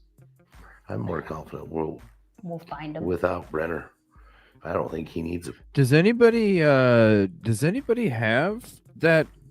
And what does she mean? I'm not familiar with iPhones. Does that mean that there's like kind of like with Samsung, you just double tap a button and it automatically brings up like a camera recording? And so what, it automatically records off the front face? I remember seeing like a small snippet of the video. Does anybody have it? It's a quick action. Oh, you're good. If anybody has the video, please send it to me. I'd like to play it for you guys. I tried looking for it. It might be on a video, but I trying to find a timestamp or something while I'm trying to watch this. I thought there was something on. I could have swore I seen it somewhere. The plea deal. Long time ago. Think he needs any. I don't think he ever needs to get out. You can be on the lock screen. So we're gonna find him. We're gonna go this when the snow's done. We'll find him. I'm positive of it. Yep. Well, we're not the same people we were 9 months ago when we first sat down and talked. We were disorganized. We were terrified. We didn't have law enforcement helps. We didn't know who to turn for. We didn't know about all these elite groups. I mean, there's over 15 groups that have hundreds of people that are willing to come spend their summer in loose end. We were out there running around, just trying to looking for the needle in the haystack. Looking for the needle in the haystack, just not knowing the different technologies, the different groups. And then we were getting a lot of, backlash from Box Elder not letting people come in. Well, this summer it can't be that way. Charges are filed. They cannot tell organizations they can't come in. Okay, so 7:27, 7:30ish, he's cleaning the gun. The phone is found, Dylan's phone is found in the pond, which is then recovered, and they found this video. Do you think then that Dylan might be somewhere in the vicinity of the pond? Because how is James Brenner? I mean, I guess he could have taken him anywhere. Well, but if you remember, and through our previous interviews, then the timelines match up, because then Dylan's phone, and I'd have to look back at my notes to be exact, leaves the shed property at 7:43 and goes to Dylan's farm. Then it comes back to the shed property like 30 minutes later. It stays there all day until it's thrown in the pond. That evening. Afternoon. Yeah. What? Afternoon. So do you think his body's somewhere in that vicinity? We think it was. Yeah. We think then, after everything happened and there's some stuff that happened, we think he was moved. which is frustrating. Very frustrating because 'Cause Brenner should have been in jail. Brenner day had one. warrants the day we went looking for Dylan before he was What? supposed to have been arrested. What? And he was just walking around with the police there and back and forth for numerous days. Mhm. They even asked us to leave the property because we were upsetting Brenner. And this whole time he had a warrant to be arrested. What was the warrant? What? For, do you remember? Felony aggravated assault. Felony warrant. And they asked us to move off the Yep, property that we 'cause had we were- permission from the owner to be on. And that's when you observed him moving the garbage from Yeah. the Correct. shed. With the What? Box Elder Sheriff's Department there at There. the same time watching the It was- same thing while he had a felony warrant. How in Well, the and it hell? was one of the Box Elder sheriffs that actually went up to the property and said, "What are you doing?" And he said, "Oh, spring cleaning." Yeah. How You in should the see hell shit do in you his what? place. Yeah, I think you sent me I some did, photos after yes. the fact that it was not. No, spring Cleaning. cleaning. I even hate to How talk do about it you- in the fact that we're talking about like his body. Like it just feels. Yeah. How in the hell, if you have a freaking warrant out for your arrest, how in the hell do you not get arrested right there? What is going on with this LE? I don't. What the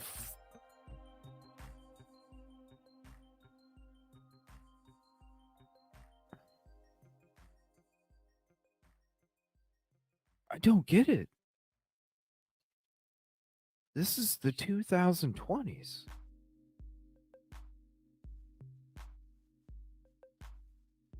Is it like it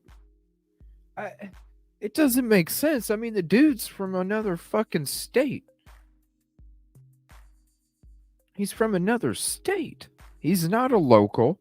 He's not Jimmy's fucking nephew. You don't know his grandpappy, you know? What the fuck is this shit? Why is there a reason? Like, is there a reason they're it seems like they're protecting him. You don't allow certain parts of a search to take place. The dude has a felony fucking warrant and you don't have him in cuffs that moment? You're allowing this person to quote spring clean?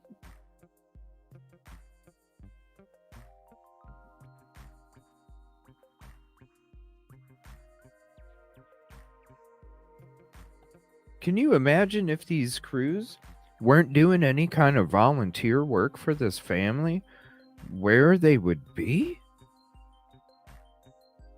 What is up with the is this just a corrupt department or something? It makes absolutely no sense. Barney Fife knew more of what to do than apparently these LE. I don't know. This is crazy to me. I can't believe this. That we're in the 2020s and this is the shit that It just feels morbid. Like I don't know how to describe it, but how does it feel as parents to know that? What the This fuck? has been going on for 9 months. So I don't want to say callous, but No. we've heard it a lot. We've talked a lot. I know when I heard about the video of him washing the blood off of his hands and the gun. You know what I'm saying, Pebbles? To edit some of this stuff out. But it hit me hard. I got so angry. I was so angry and I wasn't supposed to tell anybody. And it was a long weekend. Well, I and can't so- It was imagine. a whole new thing. I Well, can't and the imagine. cold-heartedness to it. I think that's what really hit Yeah. us. The cold-heartedness of, I just shot this kid. I'm going to go clean myself up and then figure this out. I think that was the biggest shot. We always knew Brando did something, but I think then we found out the cold-blooded aspect. And that was... When I heard about the video, I was probably 10 feet away from where Dylan and Brenner were working in my shop the year previous, about this time, on the tarp of the grain truck. And I had a recording of Brenner, Don Hatley, and the kid that worked for me. Dylan was gone, and I was watching the cameras through my phone, and Jim was talking kind of jealous of Dylan and how he didn't treat his pickup good and this and that. And when he was a kid, he wouldn't have done that. And I remember telling Dylan, you know, this Jim guy, he ain't your friend. I mean, I didn't think that he would obviously do anything like this. And Dylan just kind of laughed and said, he's just kind of a jackass. That's just how the way he is, you know. And so it hit me hard, 10 feet away from where that conversation was, you know. And it was a hard weekend for me. Well, and that leads us to something else, because in the press release that Box Elder released, in the article they had written, they put in quotes, family friend. Brenner was not a family friend. He hung around with Dylan a little bit, and Dylan helped him have a job. In fact, when was it, 2 years before that when they had the pigs? Yeah. Dylan had bought a bunch of pigs, and Brenner was kind of there helping him. And this was all out at Lucin. No, this is at my grandfather's place that we bought there by Climb. Here in Eastern Idaho, in Jefferson County. Yeah, on county line. Okay. So did he follow Dylan to Lucin?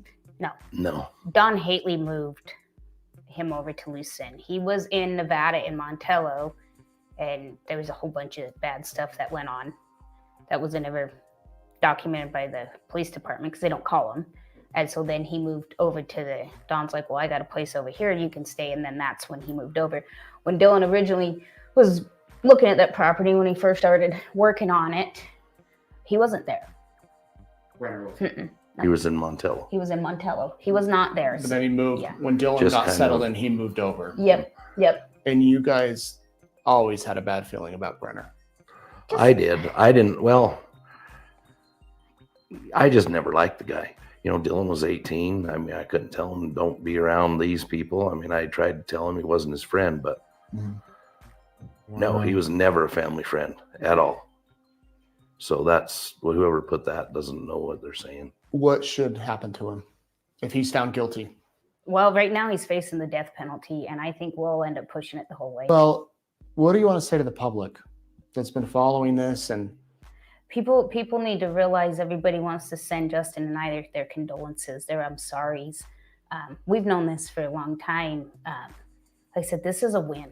This is a win. Do not tell us you're sorry, because we've been fighting 9 months to have Brenner held accountable, and we finally got it done. That's not sad. I mean, the story and what happened is sad, but this is a win. I appreciate everybody following us and doing this, because without all that, there's been millions of times that I've just thought I'm good with what's going to happen and how it's going to happen. She just kept pushing it, and thank God for that. But it's because of all the people support. It is. Well, and that's how we got. Yeah, it's definitely not because of the fucking LE. That's for sure. Appreciate everybody. That's how we got everything moved to the SBI. That's how everything started rolling, is when all of Dylan's followers and his newfound family started sending letters and phone calls, and just blew it up to the point that they knew they couldn't ignore it. And that's what got the momentum. So when I say this is a win for us, I mean, this is a win for everybody who helped us. So they were just, LE was just trying to ignore this shit until there was enough public pressure. You gotta be fucking kidding me. This is crazy. I can't believe this shit exists. And the whole fucking clean house, yo. Clean house. Do the job you're hired to do. And if you ain't trying to do it, or if you ain't meant for it, find something else, because this is ridiculous. What would happen if an airplane mechanic didn't do his fucking job and then a plane crashed? Come on, you know? Do your damn job. Try to get the help that we needed. This is a win for all of us. At the first, I never realized there could be so many bad people on the earth. And as time went on, come to YouTube. I don't know. We both kind of got into a little depression for a little while. And as it went on, the people that were following and supporting kind of got us out of it and kind of got us going again, you know. And it's been, so what I want to say is thank you, I guess. Yes. That's all I'm saying. But wow. Yeah. Without everybody who started pushing so hard in August and September, I truly believe Box Elder would have backed off again. Wow. And knowing what they've known for as long as they've known it. Yeah, I agree. And still not out there trying to recover Dylan is, it's disgusting. They know he's out there. They know Brenner murdered him, and they've known for a long time, and still nothing. Wow. Very disappointing. Wow. I'm sure you've learned a lot. Yes. Wow. Yeah, a lot. So, No a lot parent you ever didn't want wants to learn, know. but Yes. hopefully So sad. future families that might be in Right. this awful circumstance can use Yep. what you've learned. And this is just the beginning of a whole new phase. Yes. As Wow. they say, the wheels of justice can go at a grinding, slow speed, Mhm. Yeah. but at least you have charges. Yeah. Yes, And hopefully in a few weeks, months, you have Dylan. Yeah. we will. And all the other families need to realize if you push, I mean, you can eventually get them to do what they swear to do. They swear to protect and serve. Make them do it. Right. Don't let them scare the you. Don't hell? let them put you in the corner. Make them do it. I don't think it's every law enforcement. Oh, I no, think we absolutely got lucky not. to have this one. Yeah, and no, it absolutely isn't. There's tons of cases that are solved so fast like they should be. You know, I worked with a little bit of Bonneville County to get Dylan's pickup processed, and they were very quick on the spot to come and help and do whatever they needed to do. Yeah. Gave me Yeah. some words of encouragement and then some advice, and we had the Idaho State Police do some stuff with that, and they were quick and very responsive. So I mean, there's law enforcement is good in general. Well, thank you both. I won't give my condolences because you said you don't want. All right, I'm going to switch. This is some videos about Mr. Brenner and then the court appearances here. I'm Nate Eaton in Brigham City, Utah, where the man accused of killing Dylan Rounds appeared in this courthouse Monday afternoon. James Brenner is charged with aggravated murder and desecration of a human body. He limped into the courtroom wearing an orange jumpsuit, handcuffs, and cuffs around his ankles. His attorney asked Judge Brandon Maynard for co-counsel to be appointed in this case. Dylan's parents, Candace Cooley and Justin Rounds, were in the courthouse along with some other extended family members. Brenner was charged in March for Dylan's death, although there has been no discovery of his body. Dylan is still missing. He vanished a year ago over Memorial Day weekend in the remote town of Lucin, Utah. He was farming in the desert area when he vanished, and since then his parents have been working See what I'm saying? Left over here, I'm wondering if he was on the horse. And the horse was gone because the horse had evidence. tirelessly to bring their son home. I asked what they thought when Brenner walked in the courtroom this afternoon. What's up, Steve? He's Ticket despicable. 35. His whole act of limping around, it's a complete act. It's not real. I don't know if it's so we think he's going to die and make him in some sort of deal or what, but He just wants people to feel sorry. he just wants people to feel sorry for him, and it's all an act. What did you think, Justin, when he walked in? Same thing. He just looks for attention to have people feel sorry for him. That's all I think. It's an act. Now, Brenner is also facing federal charges in addition to the charges here in Box Elder County that are related to Dylan's death. That means anytime Box Elder County wants to hold a hearing with James Brenner here in this courthouse, they have to get the feds' approval, and that can take 6 weeks. What? So this has been a drawn-out process that is frustrating Dylan's parents. The next court appearance is scheduled for July 31st, when a preliminary hearing will be decided on whether to hold that preliminary hearing or whether that hearing will not be held. Of course, we will continue to stay up on top of it as Dylan's parents continue to search for any sign of their missing son. Reporting in Brigham City, Utah, I'm Nate Eaton, EastIdahoNews.com. That was 8 months ago. These are from 8 months ago.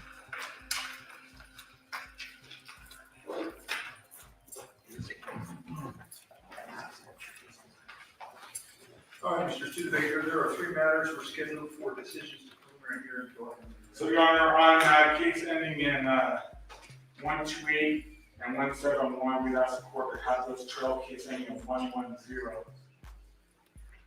In case ending 110, as the court's aware, last time we were in court, the court had I guess provisionally or whatever, I had to plan it as part of the contract we have with Box Elder County. And then subsequently, after research, and I think probably in communication from the AOC, determined that because Box Elder County pays into the Indigent Defense Fund, that aggravated murder would be presented to that. And then about the same time frame, I'm really qualified and all the other really qualified lawyers received an email asking for anybody who would have the ability to represent Mr. Brenner. I responded yes, so my name and probably others were submitted to this court. This last week, this court issued an order, I think it was Thursday, appointing me under the Rule 8 process. We started to work on that. We have to enter a new contract with the Indigent Defense Fund, not with Bottswana County, and then they would then handle fund request, separate contracts, things to that effect, which the court's aware of. I then reached out to Attorney Jonathan Nish. John is also a really qualified lawyer, and asked, for him, because I was on vacation, to start looking into this, what we need to do. He reached out to the Indigent Defense Fund, and then started that process for me, and then said we would need this court to appoint co-counsel. When I looked at the emails he was sending me while I was gone, as well as his communication with the IDF, it would appear that under the contract they require 2 Rule 8 lawyers to be appointed on any aggravated murder. That's not within the purview of Bottswana County. This is something that's part of what I refer to as the fund. We had filed a motion, I believe Saturday. I was actually at the airport and filed a motion, asked this court to appoint Jonathan Nish as co-counsel pursuant to the IDF requirements. The state has not had the opportunity to respond to that. I acknowledge that. We just filed that as soon as I got back to shore. And so our request would be that, I guess, if the state wants to file a response, then we would need the appropriate time to respond and things to that effect. If they do not wish to file a response, we'd ask the court to issue a written entry similar to what the court did with the court appointed me. So we could bring Mr. Nish on and then let them know and set the next court date. So I think that's the first hurdle we need to jump through. Hurdle, not huddle. Hurdle. Anything from the state? I saw the filings. I don't know how the IDF works as far as them appointing a second counsel. I know we do definitely capital cases. This is not a capital case. But if the IDF covers 2 attorneys, I think that's none of my business. So what's up? Good morning, Josh. The question I have is whether on a non-capital aggravated murder case, whether it covers 2 attorneys or just 1. So in the information I received from Mr. Nish, who's very qualified, he's with this court or was with this court already on a Rule 8 case. Well, on that one, it was capital. We acknowledge that. But the contract says the way IDF interprets that is, and I acknowledge that the state of Utah in this case is not seeking death, but the contract and applying the statute says that if death may be a possibility, and it's not in this one, but if it may be, and it's not about the general code section, then they appoint you. And usually it's lead counsel, which would be myself, who reaches out and finds competent and qualified co-counsel on that. We have very qualified public defenders, and I'm not saying that they're not, but they are not really qualified. I'm the only one who is really qualified. And so I think what I would ask for is issue an entry, appointing Jonathan Nish and then IDF as co-counsel. And if IDF has a concern about that, then we can come back before this court and raise that issue. Otherwise, if we give the state a chance to respond, and which we're entitled to, and then we reply, and we have to do notice to submit and all that type of process. But I think maybe that'll help alleviate Bottswana County's concern. We could issue an order or amend an entry order saying, let's appoint Jonathan Nish unless IDF objects. And then Mr. Nish would be, he would have to enter a contract with IDF, like I have to enter a contract with IDF. That would be the position I would take. If the court agrees that with that, it would be set the next court date. I'm just not sure that your interpretation is correct when you say may. Clearly, as it's charged, it may, but with the state's declaration, right, that may eliminate that. It may. I agree. And so, therefore, I'm not sure if that would apply. So, but IDF, the way the contracts, what I'm being told, is that the way the contracts are drafted by IDF, any Rule 8 case, because Bottswana County pays into that fund, and not all the counties do, it's usually the smaller, more rural counties. then IDF appoints Of detective. 2 legally qualified lawyers. And that's something that's outside the purview of anything here. That's why I think maybe to protect everybody's concerns, we can have a issue, an order saying that Mr. Jonathan this year's appointed as co-counsel and is ordered to, do the same thing the court did with my appointment. And then go forward there. And then if IDF has a complaint or concern, right, we come back before this court and say, hey, Your Honor, we appear that we were all wrong. That's what we vacate the order of appointing this technician, and we go from there. Let me just I'll take a look into it, and then I'll issue an appropriate order. Okay. Whether or not I believe that is the correct interpretation, and then once I've issued that order, if there's some disagreement from either side, you can address it. Okay, then we'll cross the hearing.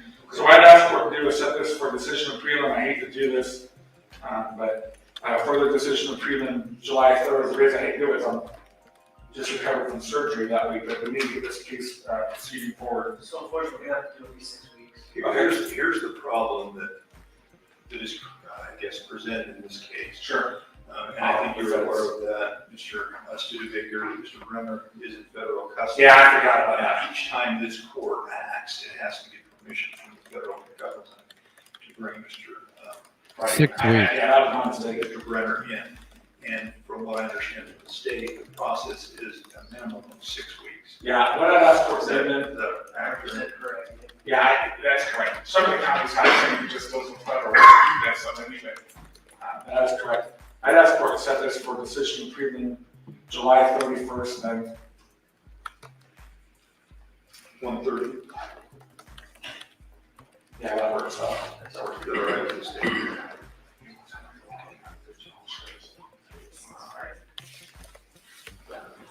All right, July 31st at 1:30, where the state has no opposition to the appointment of Mr. Nish. If that is feasible and can be done, Mr. Studebaker, after I've had a chance to review it, I will issue the order. If not, I will issue the order. Okay, and then if there's an objection, we can ask for an objection, and expect you to say hearing on it. And if not, then I will issue an order that says that that request is denied. At that point, you have yourself a court. Okay, we'll do that. But on that one, because Mr. Brenner is a federal inmate, we will request his request to wait. We don't want to wait till July 31st to, get co-counsel appointed. Oh, if I deny the request and you object and you want to have a hearing on the issue, Right. you want to waive his We appearance. waive his appearance here, yeah, just because we don't want to drag it out. Okay, does the state have any opposition? So I think it's And are you all right with that as well, Mr. Brennan? Is that a yes? Yes. Thank you. All right. That'll be everything then, unless you have something further. No, that's all we have, thank you. Thank you. Remember what I told you.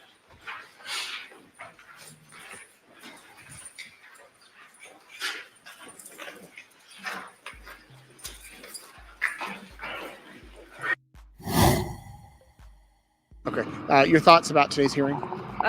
Good that we have an attorney.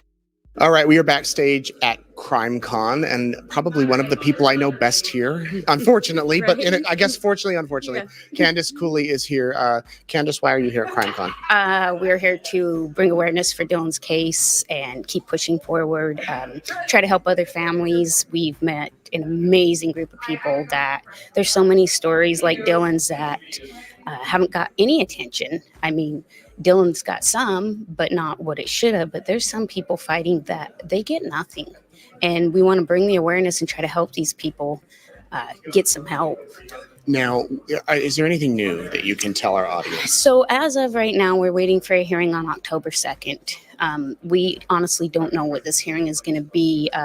Our frustration is mounting again because we understand that our justice system is slow, but we have had charges since March and we have not even had an arraignment. And that's Isn't that just crazy? unheard of. Are you given any reasonings as to why? Everything right now has been attorney issue. I mean, every hearing we've had has had to do with attorneys, and the state of Utah actually appointed Brenner 2 attorneys, which he's not entitled to because it's not a death penalty case and it's not capital murder. One of the hearings, I don't know if that's the one you were at, when they were confused as to how many attorneys he got, and that was the whole hearing. And then they appointed him another one a week later. That's it. That's all it's been, is attorney confusion. Any progress on finding Dylan? No. No, we've done specialized searches all summer. We've had heavy equipment out. We've had our canine team back out. We're focusing on the area that Dylan's RTT data was in that day because that's what we have. That's all we have to go off of. And so, people ask us all the time, what's new with the search? And we've really kept everything we're doing private because of how much craziness there has been and people coming out. And so we're out there and we're looking, but we're keeping it to our private groups right now. All right. Well, as I mentioned, we are here at CrimeCon in Orlando. Maybe somebody in the audience might be able to have a tip or a clue, something that can help bring Dylan home. And of course, we'll continue to follow it. Hopefully there's some breaks very soon. Yes. Thanks, Candace. Thanks, Nate. Okay. Now there's some law and crime videos here. Now that one was the most recent. That was 4 months ago. So the next court date is May 15th. So I assume they got to October and then changed it to the 15th of May. We're gonna check out this law and crime episode. This is what the story is now. This was from 10 months ago, so this is gonna be back in May, around May. This is law and crime, and this is discussing Brenner and everything that had taken place up to last May, which is when all this stuff started. So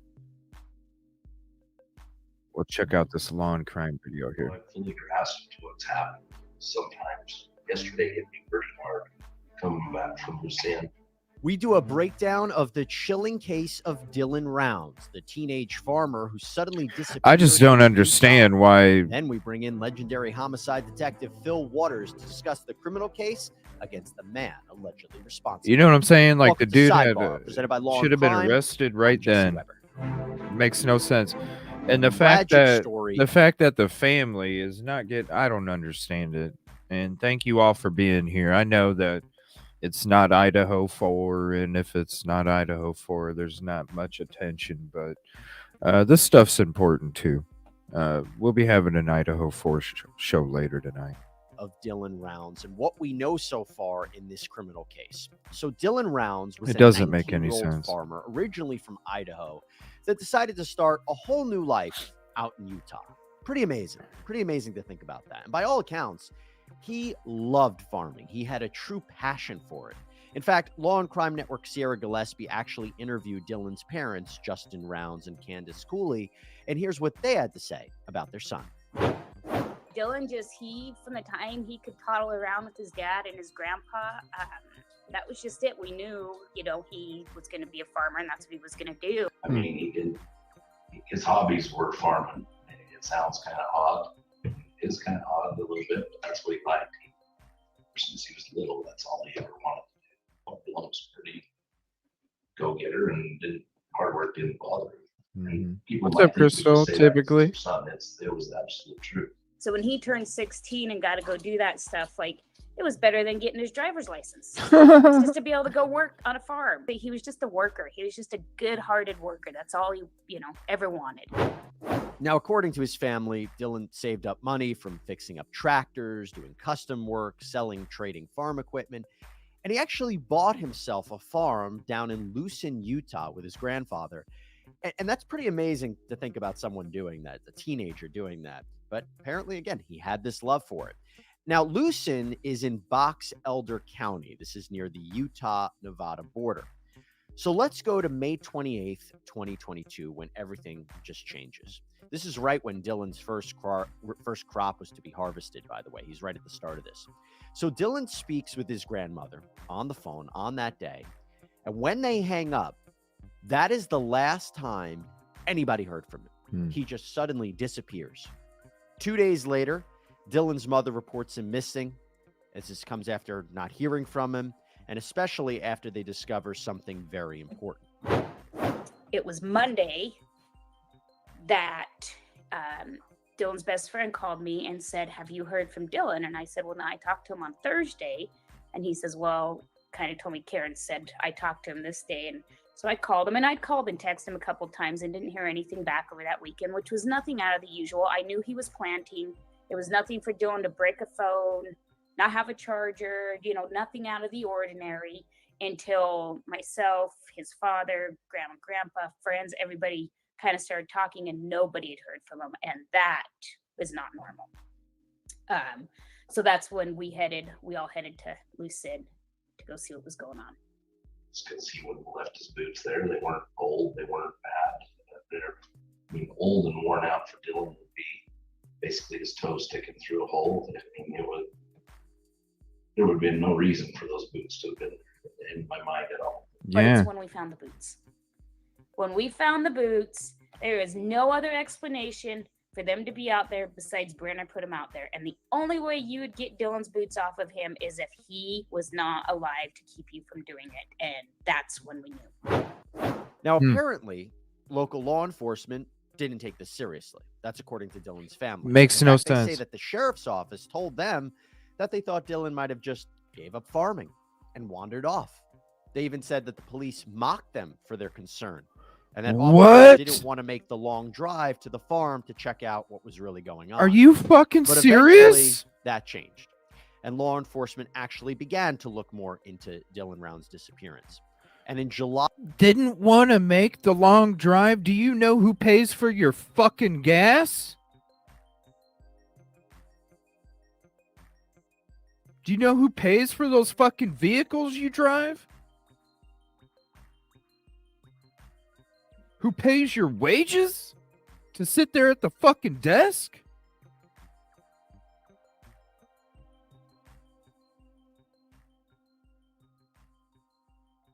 You know, there's some mornings I don't feel like hitting the fucking live button, but I fucking do it. There's some mornings or nights I'm like, damn, I don't have it in me.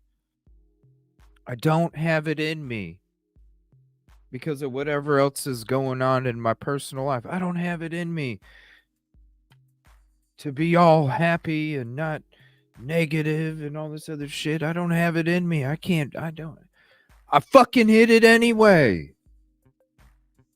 What the fuck is this? I'm sorry. July of 2022, Box Elder County Sheriff's Office announced that then 58-year-old James Brenner was considered don't want to a make the suspect. long drive. So who is James You're lucky Brenner? Well, according to Dylan's mother, Candace, Brenner was an acquaintance of her son. Actually, he was his neighbor. Really, he was a trespasser, if we want to be honest. Brenner was squatting in a trailer that was a few miles away from Dylan's property. And Mr. Brenner has quite the history, or maybe I should say criminal history. You see, according to various reporting, Brenner shot a man in the 1980s over a work dispute.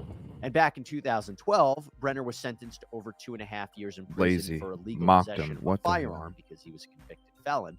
And then in June and July of 2022, he was hit with federal firearms charges. Now, what's interesting... And they show up and he's got freaking a gun in his damn property, felony warrants, and they don't take this man. We don't want to make the long drive out there. Who pays for your gas, man? Is that Dylan's parents apparently had a weird feeling about James Brenner, especially already the day they showed up. He should have been in custody. The day he showed up. To a kid that works for me, I was watching him on the cameras. He was telling the kid what a spoiled kid Dylan was. He doesn't treat anything very good. You could just see a lot of jealousy in him. When I called Dylan, you know what I mean? Gave up farming. They're talking about him. He said, "Oh, Jim's just kind of an ass." So then when we got up there, you know, Brenner was telling myself and my husband about how Box Elder, you know, Dylan could fight his way out of anything. He shouldn't have even had a gun. He didn't know how to use it. All he could do was throw it at somebody. Like, just all this really weird, like, it's just not stuff you say when, and then I said, you know, because we originally thought, hey, maybe Dylan left the shed and he's walking back to his farm because Brenner didn't give him a ride. He's out there bit by a snake, you know, fell and broken ankle, whatever. A couple of years ago, introduced myself to Brenner.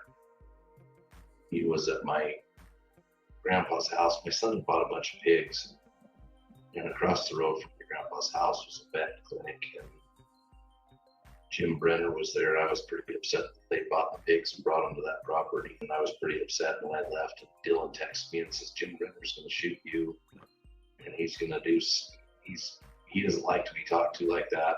I said, well, then I'll have to come talk to him. And I came back to talk to him at the farm, and he was with my dad. My dad was calming me down, and it kind of just blew over. So law enforcement takes a closer look at Brenner. And what do they find? You remember the boots that his parents mentioned? Well, deputies discovered those boots, Dylan Round's boots, where Brenner was squatting. And one boot had a blood stain that DNA analysis confirmed belonged to Dylan Rounds, in addition to DNA belonging to Brenner. They also found Dylan's farm truck. But that's not all. Cell phone records show that Dylan's phone moved near where Brenner was squatting on the day that Dylan vanished. And they also find Dylan's actual phone at Lucin Pond. And when investigators do a digital forensic download of the phone, they find a video, time-stamped at the time of Dylan's disappearance. And in this video, you see Brenner with, quote, blood stains on his arms and shirt as he is cleaning a gun. And guess what? Investigators find and test that shirt, and Dylan's DNA is on it. What? And according to Fox News, after Dylan went missing, a neighbor claims that Brenner asked him to hide several guns for him, saying it was for his own safety, and that, quote, the last time he had trouble with the law, they took everything from him, and he didn't want the things that he had left to be taken away. According to authorities, quote, Brenner was interviewed and made several claims that corroborated forensic evidence, in addition to making numerous demonstrably false statements. Well, it may have taken almost a year from when they said Brenner was a suspect, but this month, the sheriff's office announced that James Brenner had been officially charged with aggravated murder and abuse or desecration of a human body in connection with the disappearance of Dylan Rounds. And by the way, he was actually charged while still behind bars on those gun charges I mentioned as well. Now, sadly, at the time of this recording, Dylan's body has not been recovered. The sheriff's office has indicated and confirmed that the search will still continue. As for Dylan's parents, you can imagine that the charging of James Brenner has been a long time coming. People don't realize how big of a fight when I say how much of a win these charges are, because this has been such an extreme fight to get to this point. Ain't that crazy? To at least finally have charges pressed on him, and then to find out. My gosh, the poor family. It didn't feel good to find out about the video, but it did. About the video of him cleaning the blood off of the gun in his hands. I don't know how it felt. I can't really describe it. Well, it wasn't happy. Crossed paths with a really bad, horrible guy. That this is, I don't know what I can say other than it's unfortunate. Well, as we discuss the criminal case of James Brenner and the alleged murder of Dylan Rounds, we want to get a little bit more into the details of this investigation and what to expect next. So joining me, legendary former homicide detective Phil Waters, who has worked over 400 cases, is an expert interrogator, and he's back here on Sidebar. Phil, good to have you. Oh, well, thanks for being, it's good to be back with you, Jesse. It's been a while. It has, and you know, this is a really disturbing case. Again, one we can't really get all the answers to. So James Brenner's arrested almost a year or so since he was officially a suspect. What do you make of his arrest? Well, I'm certainly, as the family, I'm sure, and everybody in that community, it's reassuring to see that we've got detectives that are out there, you know, hitting the bricks and getting these cases that seem to be prolonged solved, and bringing a little bit of peace to the family and the friends, and then later on serving of some justice in this thing. So I'm really in terms of a detective who's worked these kind of cases that have kind of stretched out over time. It's very satisfying to see that they've accomplished this and made an arrest. Is it abnormal that it took such a long period of time, or between suspect and ultimately arrest, or given what they actually found in this case, you would say that timeline makes sense? The reason I ask is because Dylan Round's parents were critical of investigators in the early days of this investigation. They said they didn't take their claims very seriously.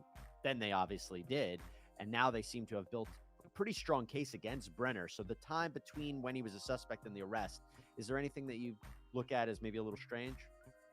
Well, not knowing the details as to what the detectives had and what they didn't have, and the family's perception of what they had and what they didn't have. And of course, the family's perception is always that they should be doing things that they may be doing behind the scenes, and they're not going to compromise their investigation by sharing everything with the families. And I've been in that position as well. It's a tough road to hoe, but it's one that has to be maintained to maintain the integrity of the investigation. So I don't know that you had asked the question, is this normal? I don't know that there is any normal in a homicide investigation. They're all unique. And so the steps that are taken in this particular one, why it may have taken a period of time, and this may have been a result of what they were doing in the investigation to get to the suspect, and then what they had to do once they got the suspect.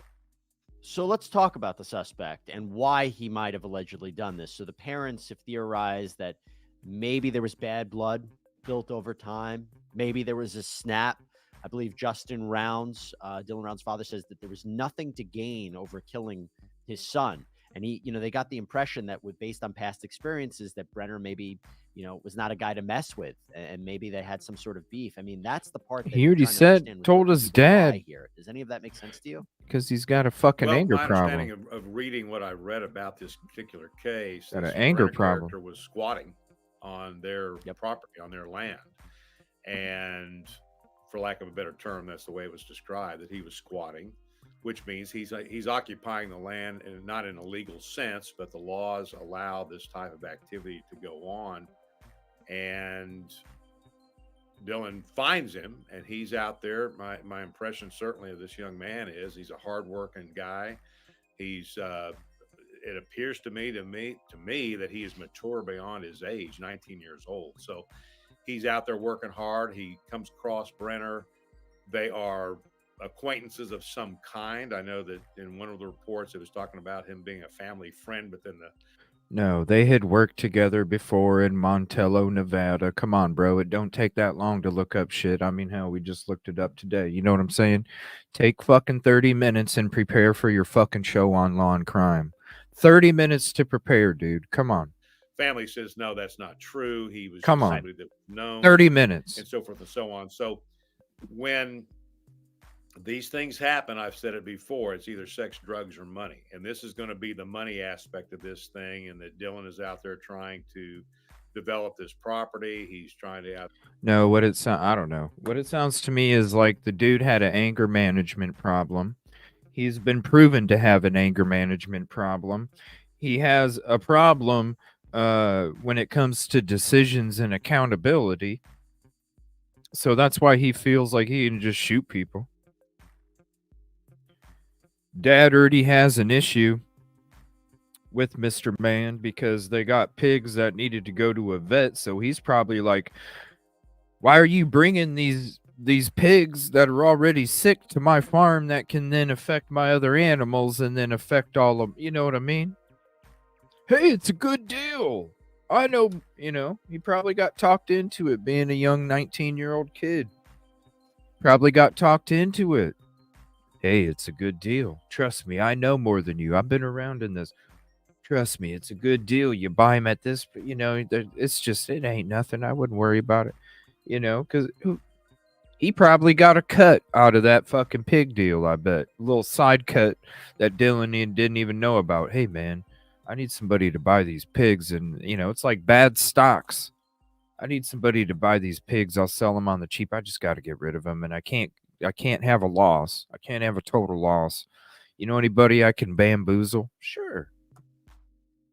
Hey, Dylan, it's got a great fucking deal over here, man. Dad's upset because he probably noticed it was a shady ass fucking deal. Then the dude's got egg on his face, so he's all mad because he's embarrassed because daddy uh, called him out on it. And then he got so upset, I'm going to shoot his motherfucker. Like,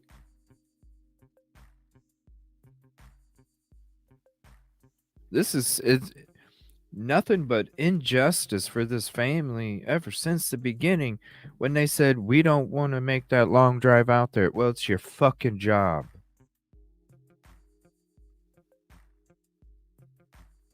I just want to quit. Well, then fucking quit. Because if you can't do your job and you can't handle your job, maybe you shouldn't be doing your fucking job. Do your fucking job.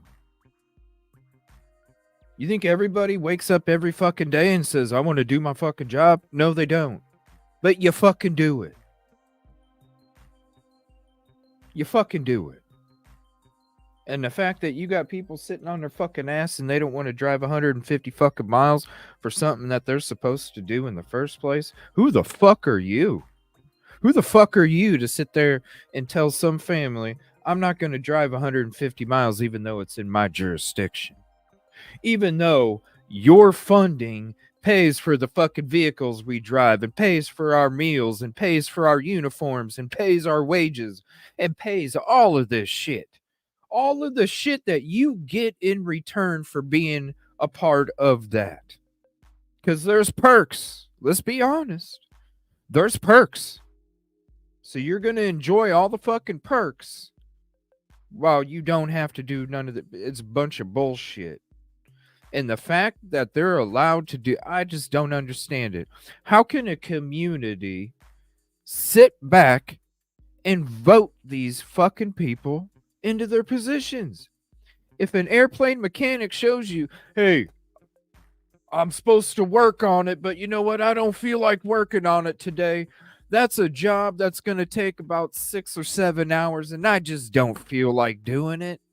So we'll just let the plane continue to fly. We'll get it on the next go round. And then all of a sudden, pew! It's okay, mechanic. It's okay. It's okay. Don't worry about it. Bullshit. Out there at farming and so forth and so on, bringing in crops, and you've got a guy that's on the that's squatting on that property. I don't feel like working on the plane. It's going to take 7 hours. Money issue. This guy is Do occupying your damn a job. place that he is not supposed to be in. What's up, Dre? And given the guy's the suspect, I just don't understand. It looks like he is kind of one of those guys that reacts very quickly when he's confronted about something that. Yeah, you can tell by looking at a picture, can't you? Dude, take 30 minutes of prep work. He doesn't want to do, and he's being told he needs to do, which is move off of this piece of property. We also seem to know that there was a conversation that he had with investigators. You know, Andrew made a good point last night on our show about the people on these fucking shows, and sometimes it's just like, come on. Come on. Like, we're watching a show on law and crime, and they had some guest on there, and he's like, oh, I didn't know that there was that Koberger's case is a death penalty now. Where the fuck you at, dude?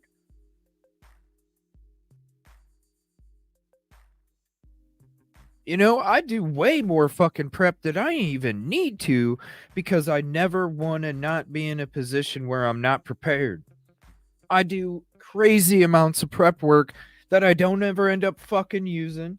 I mean, this is prep work right here. You got here. You got here. You got this page. You got this page. You got this page. You got this page.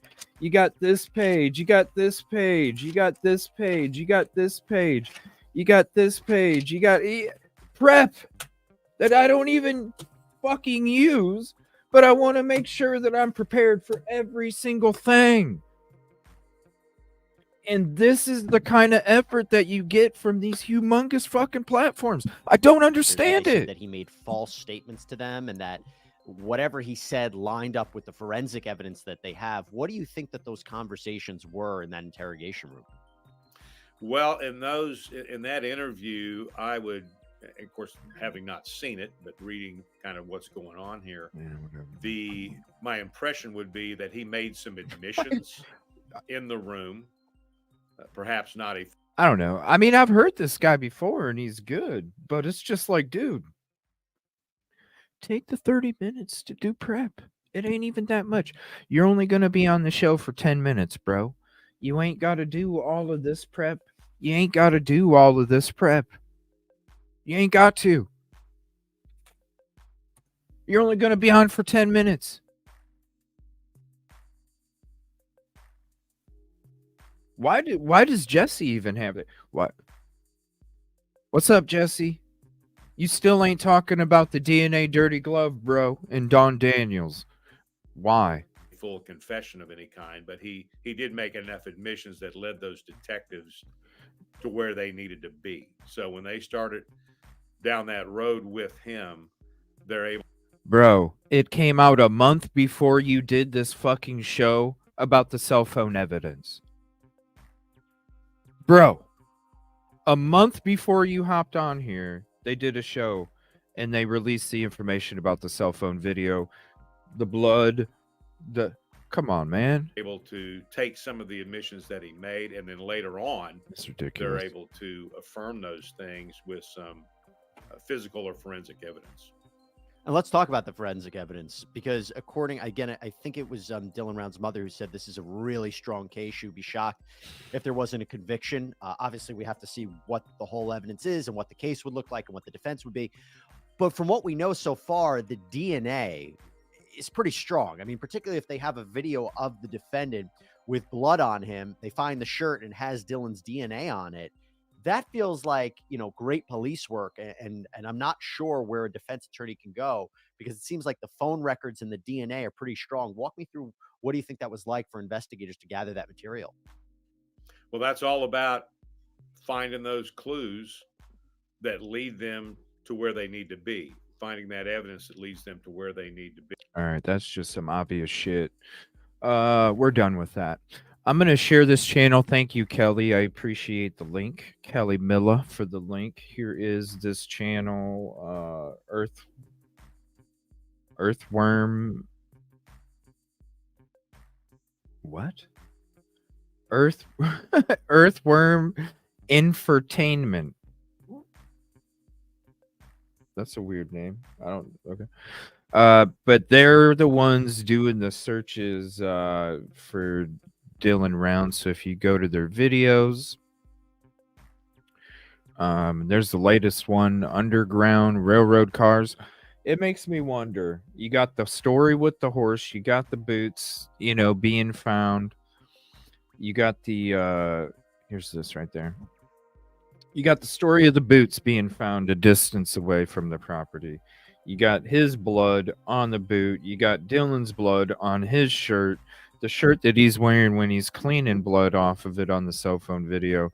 You got him going to railroad tracks, and then at the railroad tracks is when his horse splits and he goes the other way.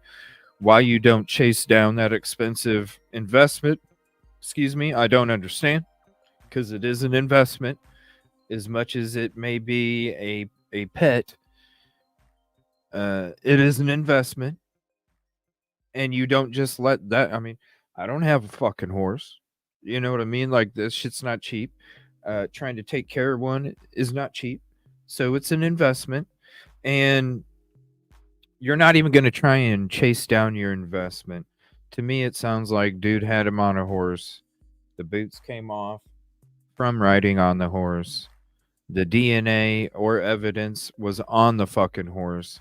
That's why when somebody went to the railroad tracks, and I think this is probably not the only time they probably went through railroad cars, because to me it just, that's what it sounds like when I first started hearing it, and I wouldn't be surprised. And it does sound like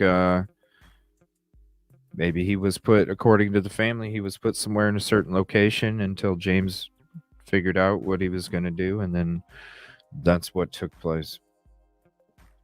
Crazy shit. All right, everybody, we're going to go ahead and end this one. We'll be having another show coming up on it next week. We're going to be going through some profiling evil videos and a couple other different ones regarding this case. And I'm going to try and get that cell phone video too when we talk about it again. So I'm going to put out a notification here for this evening. We're going to be talking Idaho 4. We're going to be getting into all of the other players that are involved when it comes to the other players beyond BK. We're talking Emma, Demetrius, JD, JS, HJ, JV, DO, DD, PD, and everybody other in between. Enon, we'll be talking some Enon. Shout out Doc Thrifty. Thank you for the shout out in your video that you did this morning. He's kind of going into the incel theory off of a discussion and a show that me and True Crime Rosie are having, a little series that we're doing. We have 2 parts, so if you haven't checked that out, check out the incel theory shows that we're talking with me and Rosie. We'll be having part 3 coming up, I think Monday morning. So tonight we're going to be talking other players. Tomorrow night we're going to be going into part 2 of the WSU Kim with Anonymous Dave also. And then we're going to have the typical Sunday shows. OJ 25 members live on Sunday morning, early afternoon, and then some shows on Sundays as well. And I think I'm kind of feeling like a game night on Sunday, so maybe we'll chill back, do some Family Feud, maybe some stuff like that. We'll see how it goes. We'll try and fit some games in on Sunday night. So I'm going to go ahead and close it down. Thank you all for hanging out. Appreciate it. Please hit the like if you haven't. It is the free way to help. It's not going to get much airtime because it's not Idaho 4, but it is what it is. It's stuff that needs to be talked about, just like these other ones. Even the Rachel Morin, we'll be having another show coming up on that one next week as well. There's some other information coming out about that. And I'll put the notification out here in a little bit for tonight's show. Give me about 45 minutes or so as I make a thumbnail and get the title ready and everything. And then I'll see you guys back here later tonight. Around 6:30 Central, 6:37 Central, somewhere around there. We'll be back for an extended show. We'll be going through all those other people. So if you do have any information, please send it to me. You can hit me up on DM, Instagram, Twitter, Gmail. Just hit me up. All of the links are in the description. I appreciate you. We'll see you guys later tonight. Thank you so much. And I might even see you in some other shows. Unless there's some crazy breaking news, and then I'm going to be dropping a surprise live again this afternoon. Because other than that, I'm just going to be sitting here doing work until my show tonight. Appreciate you guys. Thank you for hanging out. Peace. See you tonight. Unless there's breaking news.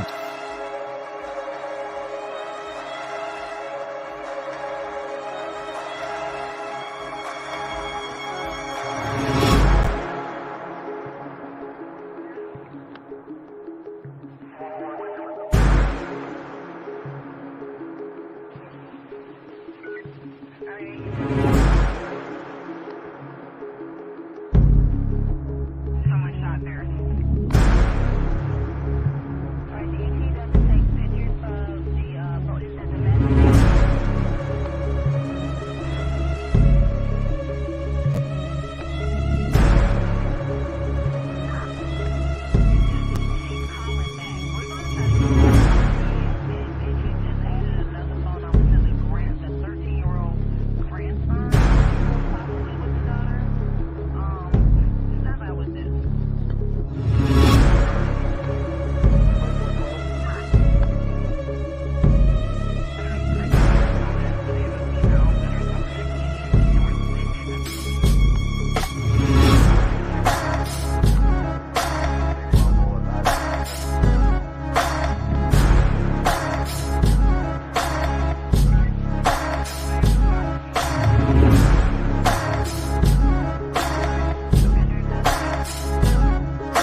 contribution call out, Kelly Miller, at the end of the show.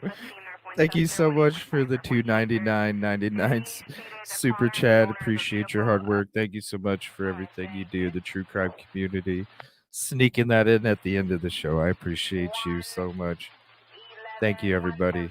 Thank you so much, Kelly. Thank you for your contribution to the show and to the community. It means everything.